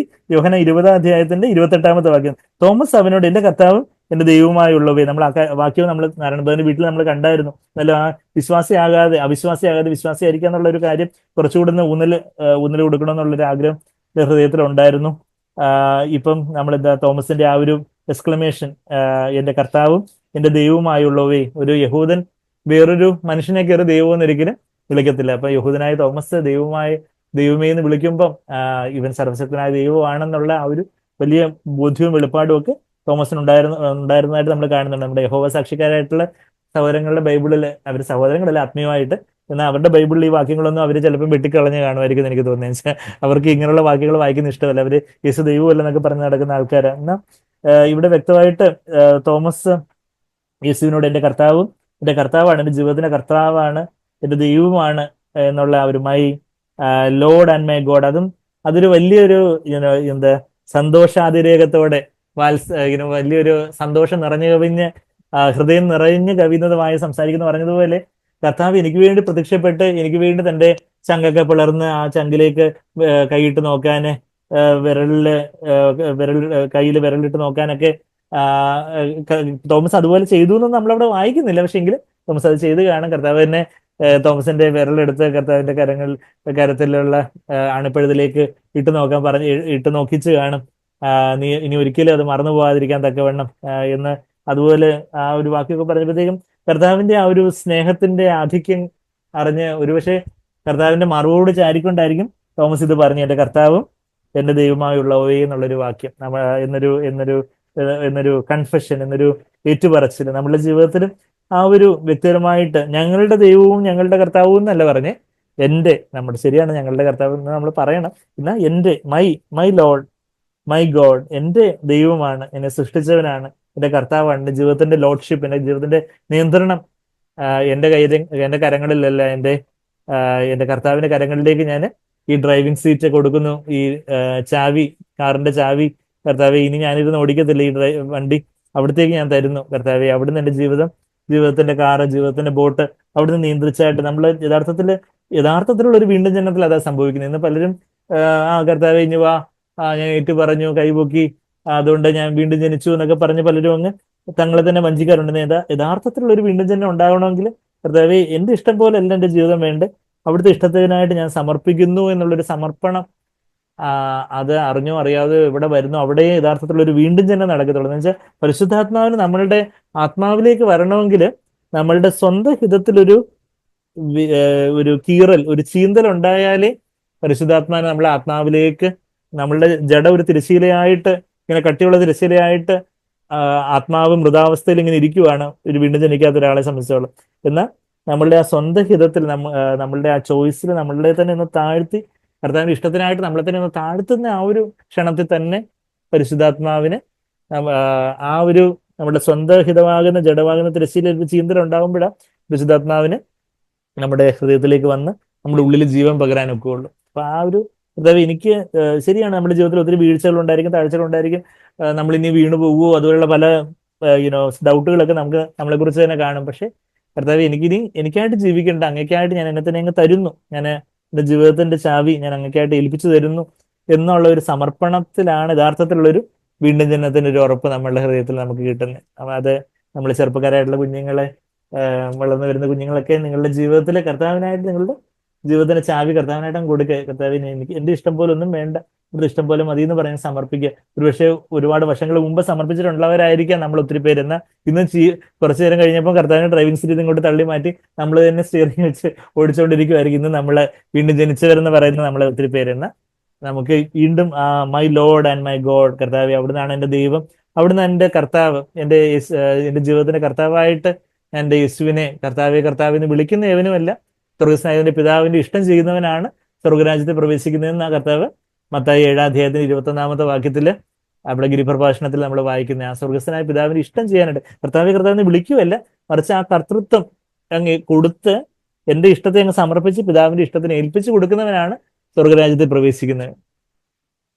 കർത്താവിനെ ഒത്തിരി പേര് വിളിക്കുന്നുണ്ട്, എന്നാൽ ആ കർത്തൃത്വം, ആ യജമാനത്വം, കർത്താവ് എന്റെ ജീവിതത്തിന് ഉടയവൻ അവിടുന്നാണ്, അവിടത്തേക്കാണ് എൻ്റെ ജീവിതത്തിന് അധികാരം, ഇനി എനിക്ക് എൻ്റെ ഇഷ്ടം പോലെ ജീവിക്കാനുള്ളതല്ല എൻ്റെ ജീവിതം, ഞാൻ അങ്ങേക്കായിട്ട് തരുന്നു എന്ന് പറഞ്ഞ് just hand over your life to Jesus. അപ്പോൾ എന്ത് പറ്റും? കർത്താവ് നമ്മളെ ഹൃദയത്തിലേക്ക് വന്ന്, പരിശുദ്ധാത്മ നമ്മളെ ഹൃദയത്തിലേക്ക് വന്ന് നമുക്ക് ജീവൻ ഉണ്ടാകും. നമ്മൾ ഒരുപക്ഷെ അനേക തവണ നമ്മുടെ ജീവിതത്തിൽ ഇതിനു മുമ്പ് ചെയ്തിട്ട് ഓൾറെഡി വീണ്ടും ജനത്തിന് അനുഭവം ഉള്ളവരായിരിക്കുന്ന ജീവൻ ഉണ്ടാകാനും സമൃദ്ധമായ ജീവൻ ഉണ്ടാകാനും കർത്താവ് വന്നിരിക്കുന്നത്. ഇന്നും നമുക്ക് സമൃദ്ധമായ ജീവൻ ഉണ്ടാകാനുള്ള ഒരേ ഒരു വഴി അത് തന്നെ, എൻ്റെ ഇഷ്ടം പോലെയല്ല അവിടുത്തെ ഇഷ്ടം പോലെ എന്ന് പറഞ്ഞ് നമ്മളെ തന്നെ സമർപ്പിക്കുമ്പോഴേ നമ്മൾ വേറെ എന്തായാലും നമുക്ക് വേണമെങ്കിൽ പാട്ട് പാടാം, പ്രസംഗിക്കാം, ഒരുപാട് സുവിശേഷം പറയാം, ഒരുപാട് പ്രവർത്തനങ്ങളൊക്കെ നടത്താം.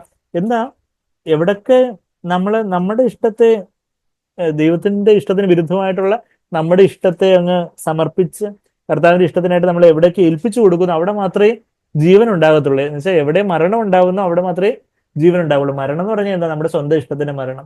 എവിടെയൊക്കെ നമ്മുടെ സ്വന്തം ഇഷ്ടത്തിന്റെ മരണം ഉണ്ടോ അവിടേക്ക് ജീവൻ ഉണ്ടാവുള്ളൂ. മരണം വഹിച്ചാലേ ജീവൻ വെളിപ്പെടുത്തുള്ള നമ്മൾ 2 കൊരിന്ത്യർ 4:10-11 വാക്യങ്ങൾ നമ്മൾ എപ്പോഴും പറയാറുള്ള വാക്യങ്ങളായിട്ട് ഞാൻ വീണ്ടും എടുക്കുന്നില്ല. എന്താ?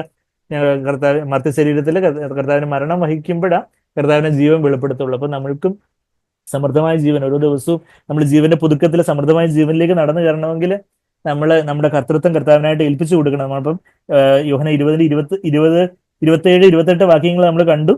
പിന്നെ കർത്താവ് പറയുന്ന ഒരു വാക്യം, അന്ന് നമ്മളത് ഓടിച്ച് വായിച്ചായിരുന്നു. യേശു അവനോട്, നീ എന്നെ കണ്ടതുകൊണ്ട് വിശ്വസിച്ചു, കാണാതെ വിശ്വസിച്ചവർ ഭാഗ്യവാന്മാരെന്ന് പറഞ്ഞു.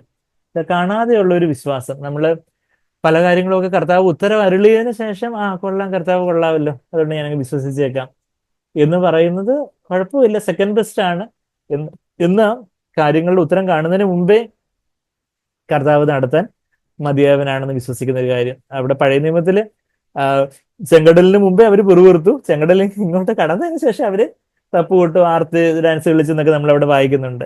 അത് പഴയ നിയമത്തിലെ വിശ്വാസം. എന്നാൽ പുതിയ നിയമത്തില് ചെങ്കടലിന് ഇപ്പുറം തന്നെ പേറ് വെക്കാതെ, കർത്താവ് ഈ ചെങ്കടലല്ലേ, ഇതിലും വലിയ കടലൊക്കെ നാവുകടൽ വേണമെങ്കിലും കർത്താവ് പിളർത്തി കർത്താവ് നമ്മളെ അക്കരയ്ക്ക് കൊണ്ടുപോകും എന്ന് വിശ്വസിക്കുന്ന ഒരു വിശ്വാസം. നമ്മളുടെ ബാക്കി പലവിധമായിട്ടുള്ള പ്രതിസന്ധികളോ കാര്യങ്ങളോ ഒക്കെ വരുമ്പോഴും കർത്താവ് ഇതിലൂടെ എല്ലാം എന്നെ നടത്തും, ഇതിലൂടെ എന്നെ ബലപ്പെടുത്തും, എല്ലാം കർത്താവ് നന്മക്കെട്ടാക്കി തീർക്കും. കർത്താവിന്റെ കൃപ എനിക്ക് മതി, എനിക്ക് കഴിഞ്ഞ കൂടുതലൊന്നും അനുവദിക്കത്തില്ല, എന്നെ ശക്തനാക്കുന്ന മുഖാന്തരം ഞാൻ സകലത്തിലും മതിയാകുന്നു, എനിക്കെല്ലാം സാധ്യമാണെന്നുള്ള ഒരു കർത്താവിന്റെ ഇഷ്ടം എല്ലാം ചെയ്യാൻ കർത്താവ് എനിക്ക് ശക്തിപ്പെടുത്തുന്നുള്ളൊരു വിശ്വാസം. അപ്പൊ ആ ഒരു കാണാതെയുള്ള ഒരു വിശ്വാസം, കാണാതെയുള്ള വിശ്വാസം എന്ന് പറയുമ്പോൾ അതൊരു നമ്മളുടെ ഈ നഗ്നനേത്രങ്ങൾ കൊണ്ട് നമ്മൾ കാണുന്നില്ല, നമ്മുടെ പഞ്ചേന്ദ്രിയങ്ങൾ കൊണ്ട് നമ്മൾ സെൻസ് ചെയ്യുന്നില്ല. എന്നാൽ ആത്മാവിൽ നമുക്ക് വിശ്വാസ കണ്ണുകളാൽ ഒരു കാണൽ. അതാ അദൃശ്യനായ ദൈവത്തെ കണ്ടതുപോലെ മോശ ഉറച്ചു നിന്നു എന്നുള്ള വാക്യമൊക്കെ നമ്മൾ കഴിഞ്ഞ ആ കോട്ടേജ് മീറ്റിംഗിൽ നമ്മൾ അവസാനം ചിന്തിച്ചായിരുന്നു. എബ്രായർ 11 27 28 വാക്യങ്ങളിലൊക്കെ അദൃശ്യനായ ദൈവത്തെ കണ്ടതുപോലെ നമ്മൾക്ക് എങ്ങനെ ഉറച്ചു നിൽക്കാൻ പറ്റുന്ന? കർത്താവ് അദൃശ്യനാണ്, എന്നാൽ ഹൃദയശുദ്ധിയുള്ളവർ ഭാഗ്യവാന്മാർ, അവർ ദൈവത്തെ കാണും. മത്തായി 5:8. അപ്പം മോശ അവിടെ മോശ ആ ഹൃദയശുദ്ധിയോടെ നിന്ന് ദൈവത്തെ കണ്ടു. അതാ എബ്രായർ 11 വിശ്വാസ വീരന്മാരുടെ കാര്യങ്ങളൊക്കെ പറയുമ്പം അതിന്റെ 27 വാക്യത്തില് എന്താ, മോശ വലിയ കാര്യങ്ങളൊക്കെ ചെയ്തു, എന്നാൽ വിശ്വാസത്താൽ അതിനു മുമ്പ് ചെങ്കടല് പിളർന്ന കാര്യമൊക്കെ നമ്മൾ വായിക്കുന്നു. അത് കഴിഞ്ഞിട്ട് എന്താ അത് കഴിഞ്ഞിട്ട് എന്താ നമ്മളിവിടെ 27 വാക്യത്തിൽ നമ്മൾ വായിക്കുന്നേ, എബ്രായർ 11:27 വിശ്വാസത്തിൽ അവൻ അദൃശ്യ ദൈവത്തെ കണ്ടതുപോലെ ഉറച്ചു നിൽക്കുകയാൽ രാജാവിന്റെ കോപം ഭയപ്പെടാതെ മിസ്രൈം വിട്ടു പോകുന്നു. ഇന്ന് നമുക്ക് സീനിയേഴ്സിന്റെ കോപം, എന്റെ കൂട്ടുകാരുടെ കളിയാക്കല്, എന്റെ അയൽവക്കത്തുകാർ എന്ത് പറയും, ബന്ധുക്കൾ എന്ത് പറയും, അവരുടെ കോപം, അവരുടെ കളിയാക്കൽ, അതൊക്കെ കാണുമ്പോൾ നമ്മൾ പകച്ചു പോകുന്നതിന്റെ കാരണം എന്താ? നമ്മൾ ഈ അദൃശ്യനായിട്ടുള്ള ദൈവത്തെ കാണാത്തത് കൊണ്ട്. അപ്പം പല പല പ്രതിബന്ധങ്ങൾ ഒക്കെ വരുമ്പം നമ്മളുടെ വിശ്വാസമൊക്കെ അങ്ങ് ഇടറിപ്പോയി. അയ്യോ, കർത്താവ് ഉണ്ടോ? യഥാർത്ഥത്തില് ഞാൻ വിശ്വസിച്ചൊക്കെ വെറുതെ ആയി പോയോ? ഞാൻ ആസാഫ് ചോദിച്ചതുപോലെ ഞാൻ വെറുതെയാണോ ഹൃദയശുദ്ധമായിട്ട് സൂക്ഷിച്ചുകൊണ്ടിരുന്നത്? സങ്കീർത്തനം 73 നമ്മൾ വായിക്കുന്നത് പോലെ. എന്നാൽ ആസാഫ് അന്ന് പഴയ നിയമത്തിൽ അത്ര അത് അദ്ദേഹം ഓണസ്റ്റ് ആയിട്ട് എഴുതി ദൈവ ആലയത്തിലേക്ക് ചെന്നപ്പോൾ അതിന്റെ ആ ഒരു പൂർണ്ണതയൊക്കെ അദ്ദേഹത്തിന് കാണിച്ചു കൊടുത്തതായിട്ടൊക്കെ നമ്മൾ 73 സങ്കീർത്തനത്തിൽ വായിക്കുന്നുണ്ട്. അപ്പം നമ്മളുടെ ജീവിതത്തിന് പലവിധമായിട്ടുള്ള പ്രശ്നങ്ങളോ പ്രതികൂലങ്ങളോ പ്രതിബന്ധങ്ങളോ പ്രലോഭനങ്ങളോ ഒക്കെ വരുമ്പോഴും അവിടൊക്കെയും അദൃശ്യനായ ദൈവത്തെ കണ്ടതുപോലെ ഉറച്ചു നിൽക്കാനായിട്ട് കർത്താവ് അദൃശ്യനാണ്, നമ്മുടെ നഗ്നനേത്രങ്ങൾക്ക് ദൃശ്യനല്ല. പക്ഷേ വിശ്വാസ കണ്ണുള്ള with eyes of faith I can clearly see God is good all the time, നമ്മൾ ആ ഇംഗ്ലീഷ് പാട്ടിൽ പാടുന്ന പോലെ ആ ഒരു ആ വിശ്വാസ കണ്ണുകളാൽ വിശ്വാസ നായനും പുറത്തുവരുത്തനുമായ യേശുവിനെ അങ്ങ് നോക്കുക. ഓരോ സമയത്തും നമ്മളിലേക്ക് നോക്കിയാൽ നമുക്ക് വിശ്വാസമൊന്നുമില്ല, എന്നുവെച്ചാൽ നമ്മുടെ ജഡത്തിൽ യാതൊരു നന്മയില്ല, അപ്പൊ നമ്മൾ അങ്ങോട്ട് നോക്കേണ്ട കാര്യവുമില്ല. പക്ഷെ വിശ്വാസത്തിന്റെ നായകനും പൂർത്തിവരുത്തുന്നതിനുമായ യേശുവിലേക്ക് അങ്ങ് നോക്കുമ്പോൾ വിശ്വാസമുണ്ട്.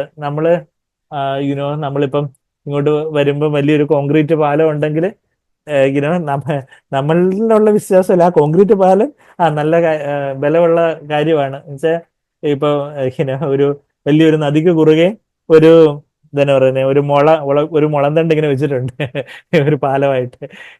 നമുക്ക് ആർക്കെങ്കിലും അതിന്റെ മേലെ കൂടെ നടന്നു പോയിട്ട് എങ്ങനെയെങ്കിലും പോകാൻ നമുക്ക് ആർക്കും വിശ്വാസമില്ല. എന്നാൽ വലിയൊരു കോൺക്രീറ്റ് പാലം വർഷങ്ങളായിട്ടുള്ള നല്ലൊരു കോൺക്രീറ്റ് പാലം അപ്പുറത്തുണ്ടെങ്കിൽ അതില് പോകുന്നതിന് നമുക്കൊരു വിശ്വാസക്കുറവില്ല എന്ന് പറയുന്നത് പോലെ സാഗ്ബർ പറഞ്ഞിട്ടുള്ള ഒരു എക്സാമ്പിൾ. അതായത് വിശ്വാസം നമ്മുടെ ഉള്ളിലല്ല നമ്മൾ നോക്കണ്ടേ, കർത്താവിലേക്ക്. നമ്മൾ പുറമേ ഉള്ളൊരു കാര്യത്തില വിശ്വാസം ഉണ്ടോ ഇല്ല എന്നുള്ള കാര്യം. നമ്മുടെ ഉള്ളിലേക്ക് പോയോ എനിക്ക് വേണ്ടുന്ന വിശ്വാസമില്ലേ എന്ന് പറഞ്ഞ് നമ്മൾ കരയേണ്ട കാര്യമില്ല. നമുക്ക് ആർക്കും നമ്മുടെ ജഡത്തിൽ ഒരു നന്മയില്ല. എന്നാൽ നമ്മൾ പുറമേ കർത്താവിലേക്ക് നോക്കുന്നു. കർത്താവിലേക്ക് നോക്കുമ്പോൾ ഈ കോൺക്രീറ്റ് പാലം അത് ഏറ്റവും ഉറപ്പുള്ളതാ. അപ്പൊ അതുകൊണ്ട് ഈ മുളന്തണ്ടിന് ഇപ്പം എത്രയൊക്കെ നമ്മുടെ സർക്കസ് കളിക്കാൻ അറിയാവുന്ന ആളാന്ന് പറഞ്ഞാൽ ഈ മുളന്തണ്ടിൽ കൂടെ പോകാൻ നമുക്ക് വിശ്വാസമില്ല. എന്ന് വെച്ചാൽ അതിനത്രയേ ഉള്ളൂ. എന്ന് പറഞ്ഞാൽ നമ്മൾ കർത്താവിലേക്ക് നോക്കുന്നില്ല, എല്ലാത്ത യുഗങ്ങളെ നിയന്ത്രിക്കുന്ന സർവശക്തനായ ദൈവം.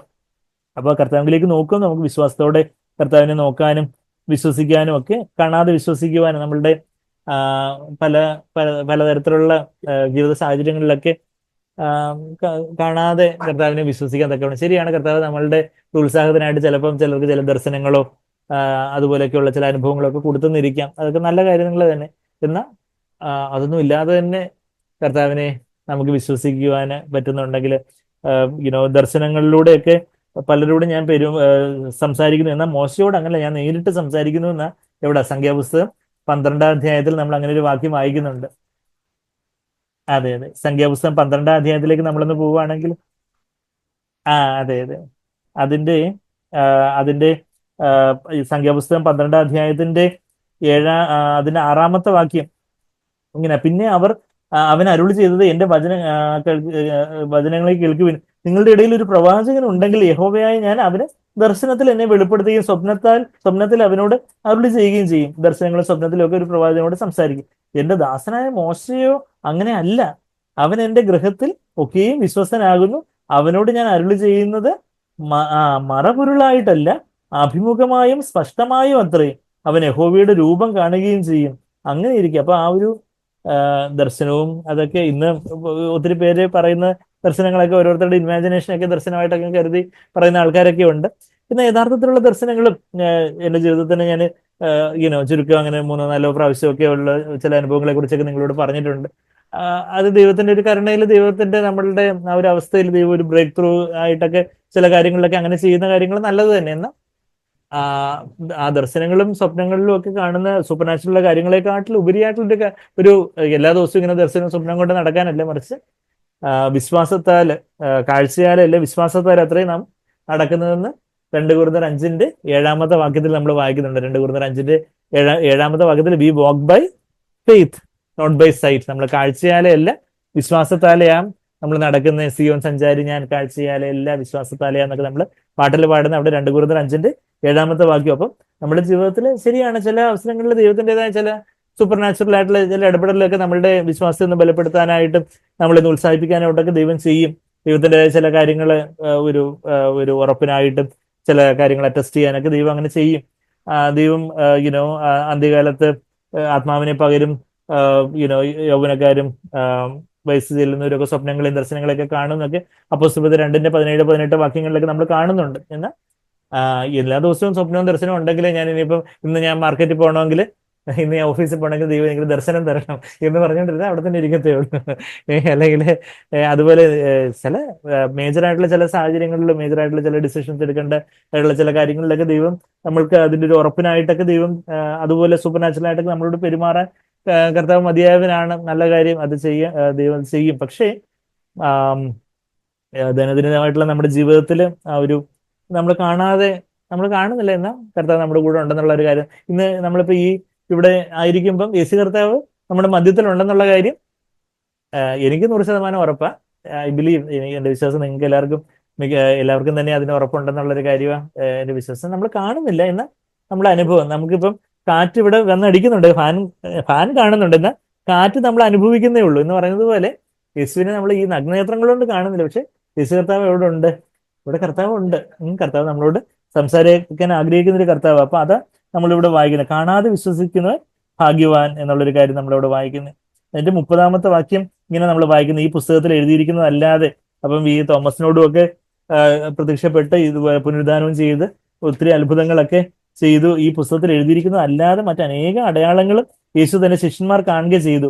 അടയാളങ്ങൾ, ഈ യോഹന്നാന്റെ സുവിശേഷത്തില് അത്ഭുതങ്ങൾക്ക് യോഹന്നാൻ ഉപയോഗിച്ചിരിക്കുന്ന വാക്കാണ് സൈൻസ്, അടയാളങ്ങൾ. നമ്മൾ ഇത് യോഹന്നാൻ 2-ാം അധ്യായത്തിന്റെ 11-ാമത്തെ വാക്യത്തിലെ ആദ്യത്തെ അടയാളം കാനായിലെ കല്യാണത്തില് കുറിച്ച് നമ്മൾ വായിക്കുന്നത്.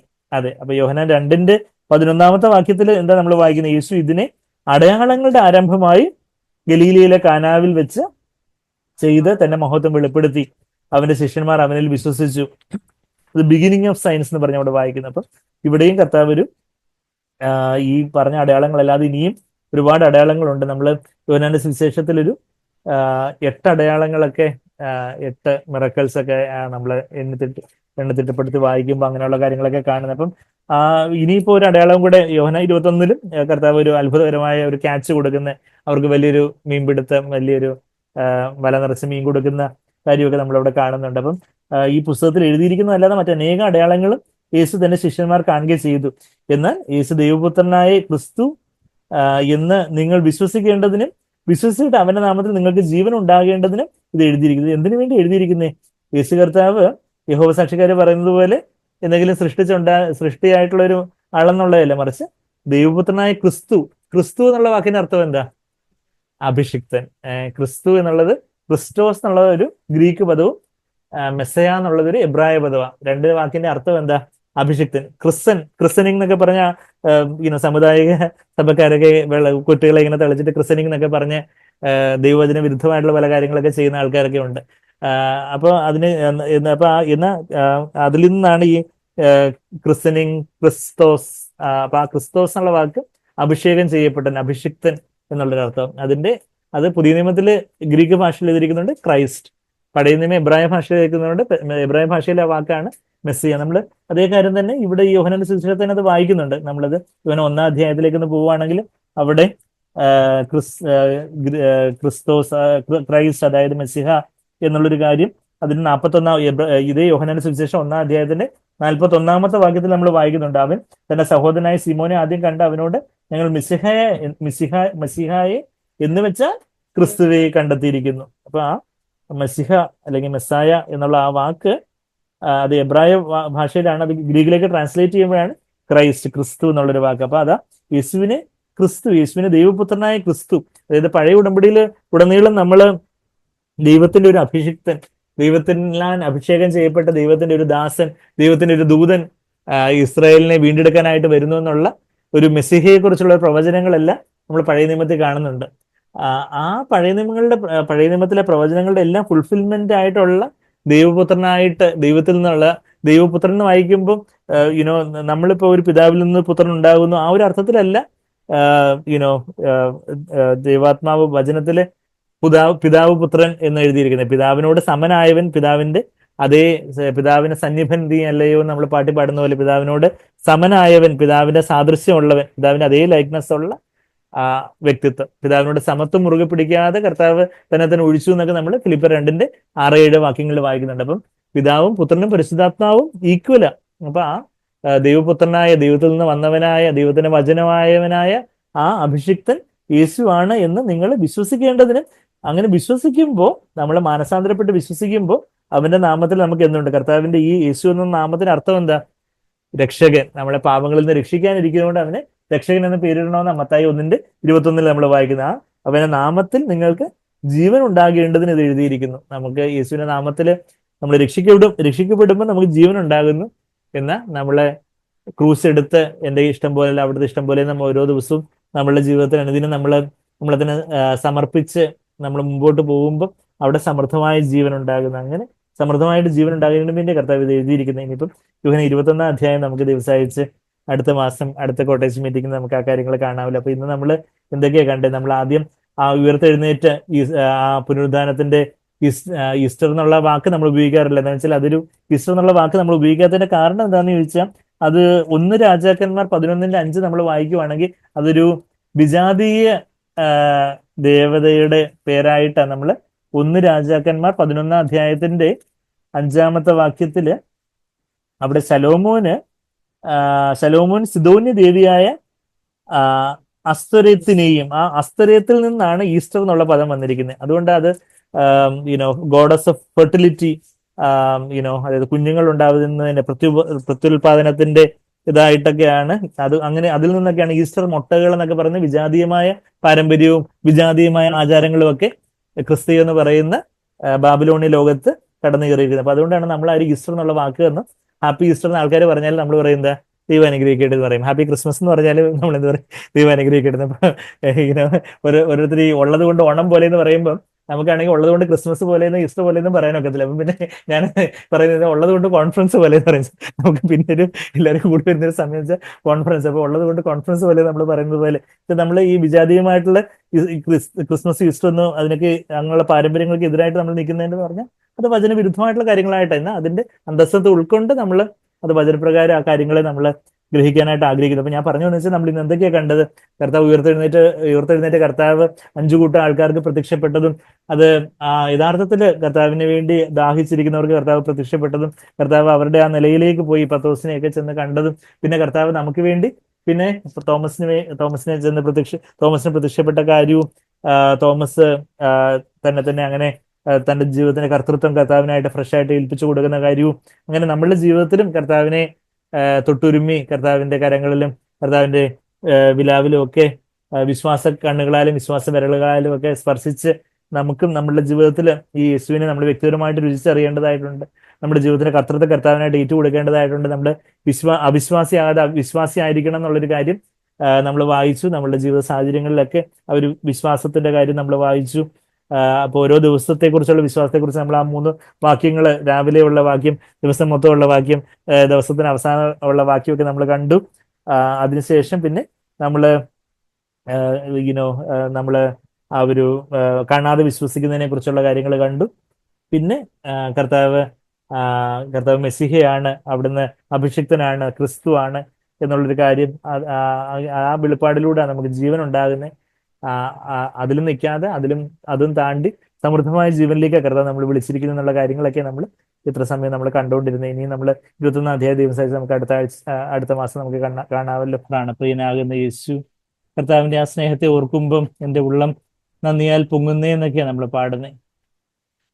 നമുക്ക് ആ വലിയൊരു സ്നേഹത്തോടെ നമ്മളെ ആ കുഞ്ഞ് അമ്മയുടെ കരിഞ്ഞ കരങ്ങളെ കാണുമ്പോൾ അമ്മ തന്നെ രക്ഷിക്കാനായിട്ട് ചെയ്ത ത്യാഗത്തെ ഓർക്കുന്നത് പോലെ കർത്താവിൻ്റെ ആണിപ്പൊഴുതും കർത്താവിൻ്റെ തുറന്ന മാർവും എല്ലാം കാണുമ്പോൾ എൻ്റെ പേർക്കായിട്ട് എൻ്റെ കർത്താവ്, ഞങ്ങളുടെ ദൈവവും ഞങ്ങളുടെ കർത്താവുമേ എന്നല്ല തോമസ് വിളിക്കുന്ന എൻ്റെ ദൈവമേ എൻ്റെ കർത്താവും, എൻ്റെ പേർക്കായിട്ട് ജീവൻ വെടിഞ്ഞ വേറെ ആരും പാപിയായിട്ടില്ലായിരുന്നെങ്കിൽ പോലും എനിക്കായിട്ട് വന്ന് ജീവൻ വെടിയുമായിരുന്ന ആ ഒരു കർത്താവിൻ്റെ സ്നേഹം, എൻ്റെ പ്രാണപ്രിയനാകുന്ന യേശുവേ അവിടുത്തെ സ്നേഹത്തെ ഓർക്കുമ്പോൾ എൻ്റെ മാനസത്തിൽ നന്ദിയാൽ നിറയുന്നു. ഈ പ്രിയം പോയതായിട്ടുള്ള മാർഗത്തിൽ തന്നെ പോകുവാനായിട്ട് എന്നെ വിളിച്ചല്ലോ. ദിനംതോറും തിരിച്ചിറകിൽ എന്നെ മറയ്ക്കണം. രാവിലെയും ദിവസം മൊത്തവും ദിവസത്തിന് അവസാനവും എല്ലാം കർത്താവേ അവിടുത്തെ വഴിയിൽ എന്നെ നടത്തണമെന്ന് നമ്മൾ ഇന്ന് കേട്ടതുപോലെ നിന്റെ പേർക്കായിട്ട് കർത്താവ് നമുക്കായിട്ട് ജീവൻ തന്നുവെങ്കിലും നിന്റെ പേർക്കായി ജീവൻ തരുവാനായിട്ട് കർത്താവെ അത്യാശയിലേറുന്നു. ആ പ്രത്യാശയോടെ ഞാൻ അവിടുത്തെ പൊന്മുഖത്തെ വീക്ഷിക്കണം. അതിനായിട്ട് ഞാൻ ആഗ്രഹിക്കുന്നു. ആ ഒരു വലിയ സമർപ്പണത്തോടെ അതൊരു സ്ഥിരം പാട്ടായിട്ട് അങ്ങ് പാടിപ്പോകാതെ നമ്മളെ സൗകര്യങ്ങളെല്ലാം കേട്ടതുപോലെ കർത്താവിന് നമ്മുടെ ജീവിതത്തിന്റെ ഒരു കർത്തൃത്വം, ലോഡ്ഷിപ്പ്, ഓണർഷിപ്പ്, കർത്താവിന്റെ ജീവിതത്തിന്റെ നിയന്ത്രണം അവിടത്തേക്കായിട്ട് ഞാൻ ഏൽപ്പിച്ചു തരുന്നു എന്ന് നമുക്ക് വിശ്വാസത്തോടെ ഒരിക്കൽ കൂടെ വീണ്ടും വീണ്ടും നമ്മുടെ ജീവിതത്തിൽ തന്നെ പലതവണ വീണ്ടും വീണ്ടും നമ്മൾ ചെയ്യേണ്ടതായിട്ടുള്ളൊരു കാര്യമാണ്. ഓരോ സമയത്തും കർത്താവിന്റെ ജീവിതത്തിന്റെ നിയന്ത്രണം കർത്താവ് ഞാൻ അറിയാതെ ഞാൻ തന്നെ പല കാര്യങ്ങളിലും അങ്ങ് വ്യാപൃതമാകുന്നു എന്ന കർത്താവെ അവിടുന്ന് തന്നെ എന്നെ നിയന്ത്രിക്കണം, അവിടുന്നാണ് എൻ്റെ കർത്താവ്, അവിടുന്നാണ് ഡ്രൈവിംഗ് സീറ്റിൽ ഇരിക്കേണ്ടവൻ എന്നുള്ള ഒരു സമർപ്പണത്തോടെ നമ്മെ ഒരിക്കൽ കൂടെ സമർപ്പിച്ചുകൊണ്ട് സമർപ്പണത്തോടെ നന്ദിയോടെ നമുക്ക് പാടാം. എൻ തീർക്കായി ജീവൻ വെടിഞ്ഞ എൻ പ്രാണപ്രിയനാകും യേശുവേ, എൻ പേർക്കായി ജീവൻ വെടിഞ്ഞ എൻ പ്രാണപ്രിയൻ ആകും യേശുവേ, നിൻ സ്നേഹത്തെ ഞാൻ ഓർത്തിടുമ്പോഴും നിൻ സ്നേഹത്തെ ഞാൻ ഓർത്തിടുമ്പോഴും എന്നൂനസം നീയാൽ പൊങ്ങുന്നേ, എൻ മാനസം നീയാൽ പൊങ്ങുന്നേ, എൻ വീണ്ടെടുപ്പിൻ വില കൊടുപ്പാൻ നീ മാത്രമല്ല യേശുവേ, വീണ്ടെടുപ്പിൻ വില കൊടുപ്പാൻ നീ മാത്രമല്ല യേശുവേ, നിൻ കാരുണ്യത്തിൻ മഹാത്മ്യത്തെ ഞാൻ നിൻ കാരുണ്യത്തിൻ മഹാത്മ്യത്തെ ഞാൻ സദാകാലവും പുകഴ്ത്തിടുമേ, സദാകാലവും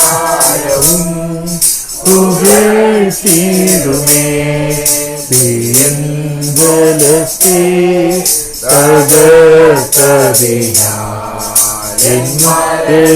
ഭയം നീ നീക്കിയല്ലോ, ബലത്തെ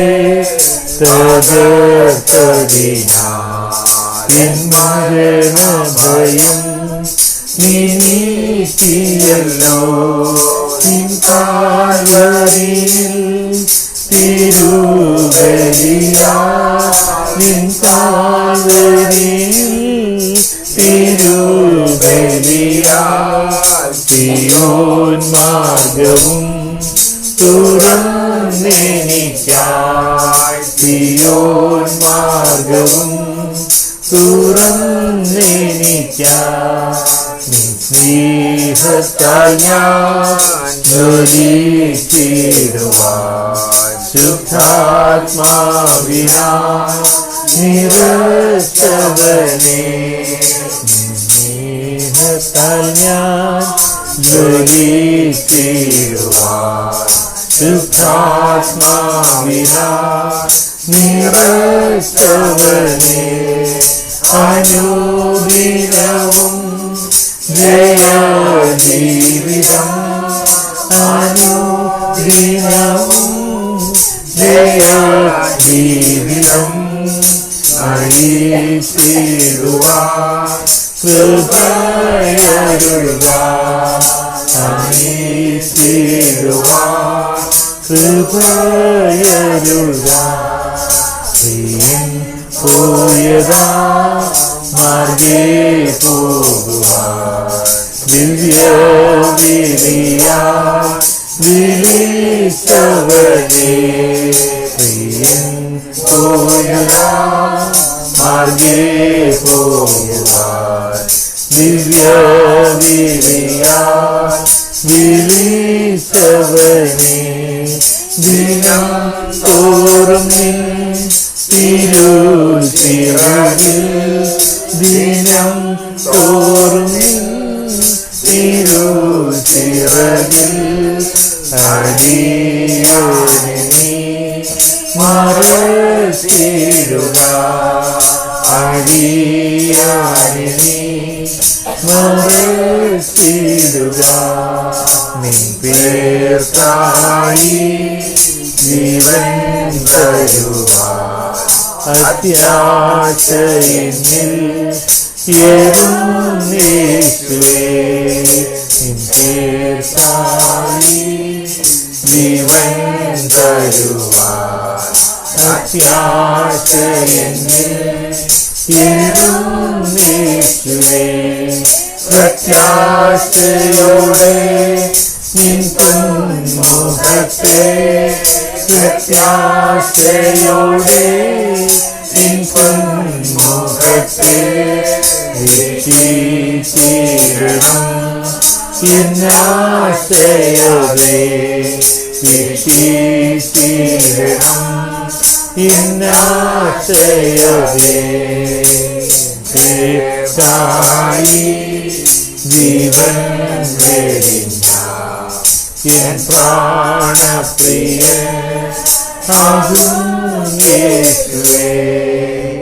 നമ്മെ തന്നെ കർത്താവിൻ്റെ തിരുക്കരങ്ങളിലേക്ക് നിൻ പേർക്കായി എൻ ജീവൻ തരുവാനായിട്ട് അത്യാശയനിലേറുന്നു എന്ന് നമ്മൾ പാടി. എൻ്റെ പേർക്കായിട്ട് ജീവൻ തന്ന ഈ കർത്താവ് ഇന്ന് നമ്മളുടെ മധ്യത്തിലുണ്ട്. അവിടുന്ന് എങ്ങോ ദൂരെ ഇരിക്കുന്ന ഒരു കർത്താവല്ല, നുറുങ്ങിയ ഹൃദയമുള്ളവർക്ക് സമീപസ്ഥനായൊരു കർത്താവ്.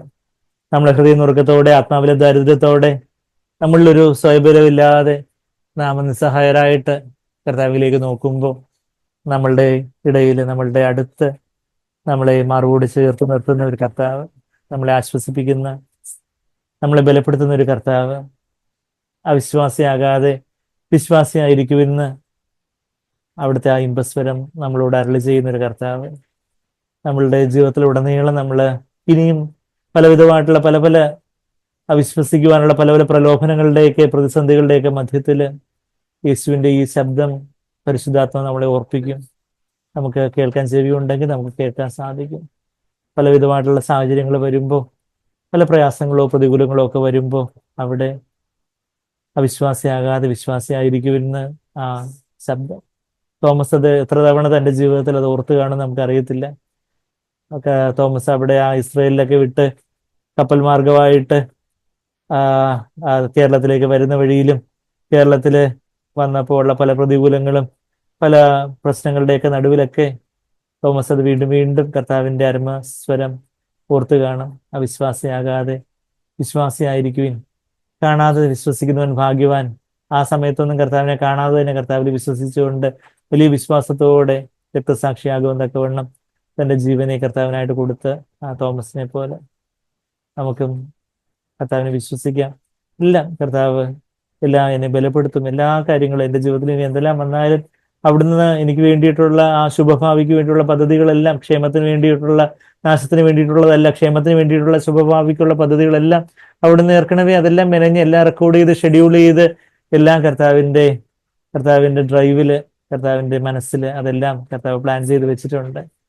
അമ്മയുടെ ഉദരത്തിൽ പിണ്ടാകാരമാകുന്നതിന് മുമ്പേ അവിടുന്ന് എല്ലാം എല്ലാം എല്ലാം ഷെഡ്യൂൾ ചെയ്ത് റെക്കോർഡ് ചെയ്ത് വെച്ചിട്ടുണ്ട്. ഓരോ ദിവസവും രാവിലെ തോറും കർത്താവിന്റെ സ്വരം കേട്ട് എഴുന്നേറ്റ് കർത്താവിൽ നിന്ന് കേട്ട് പിന്തിരിഞ്ഞു പോകാതെ കർത്താവിനെ തന്നെ വിശ്വസിച്ചുകൊണ്ട് കർത്താവിന്റെ ഷെഡ്യൂളിനനുസരിച്ച് ഓരോ ദിവസവും പോകുവാൻ ആത്മാവിന്റെ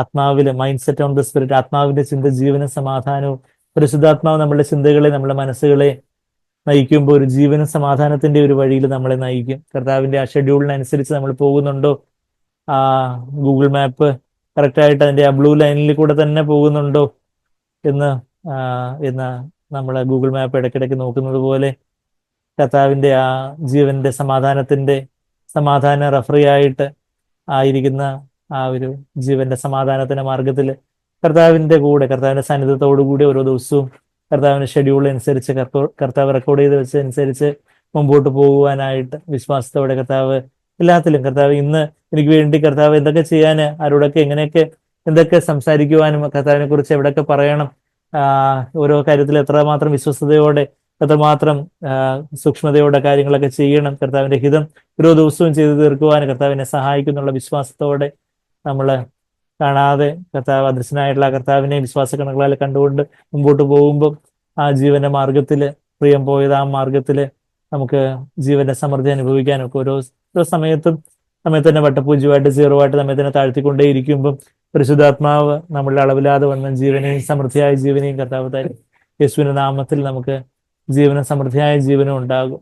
അനേകരെ കർത്താവിനെ പകർന്നു കൊടുക്കുവാനുള്ള ജീവൻ ലഭിക്കുവാൻ തക്കവണ്ണം നമുക്ക് നിരന്തരമായിട്ട് നമ്മെ തന്നെ നമ്മുടെ സ്വന്തം ഇഷ്ടത്തെ മരണത്തിന് ഏൽപ്പിച്ചു കൊടുത്തുകൊണ്ടേയിരിക്കുമ്പോൾ കർത്താവിന്റെ ജീവൻ നമ്മളിലൂടെ നിറഞ്ഞു കവിഞ്ഞൊഴുകും. ആ പാനപാത്രം നിറഞ്ഞു കവിഞ്ഞൊഴുകുന്നു എന്ന് സങ്കീർത്തനക്കാരൻ ദാവീദ് പറഞ്ഞതുപോലെ ആ ജീവൻ അത് ശുഷ്കിച്ച് കപ്പിന്റെ അടിമട്ടായിട്ടിരിക്കുവാനല്ല, അത് സമൃദ്ധമായിട്ട് അത് നമ്മൾ ആ പ്രിയം പോയത് ആ മാർഗേ തന്നെ പോകുമ്പോൾ, ആ രക്തചുരിച്ചിലിന്റെ സ്വജീവന രക്തചുരിച്ചിലിന്റെ മാർഗത്തിൽ തന്നെ പോകുമ്പോൾ പരിശുദ്ധാത്മ നമ്മളിൽ നിറഞ്ഞു കവിഞ്ഞ് അത് നമ്മളുടെ കൂടെ ഉള്ളവർക്ക്, നമ്മളുടെ വീട്ടിലെ നമ്മളുടെ സഹപ്രവർത്തകർക്ക്, നമ്മളെ സന്ധിക്കുന്നവർക്കെല്ലാം ആ ജീവന്റെ വാക്കുകളെ പകരുവാനും ജീവന്റെ പ്രവൃത്തികളെ സമ്മാനിക്കുവാൻ, യേശുവിനെ മറ്റനേകർക്കും പ്രസന്റ് ചെയ്യുവാൻ, ഗിഫ്റ്റ് ചെയ്യുവാൻ നമുക്ക് സാധിക്കും.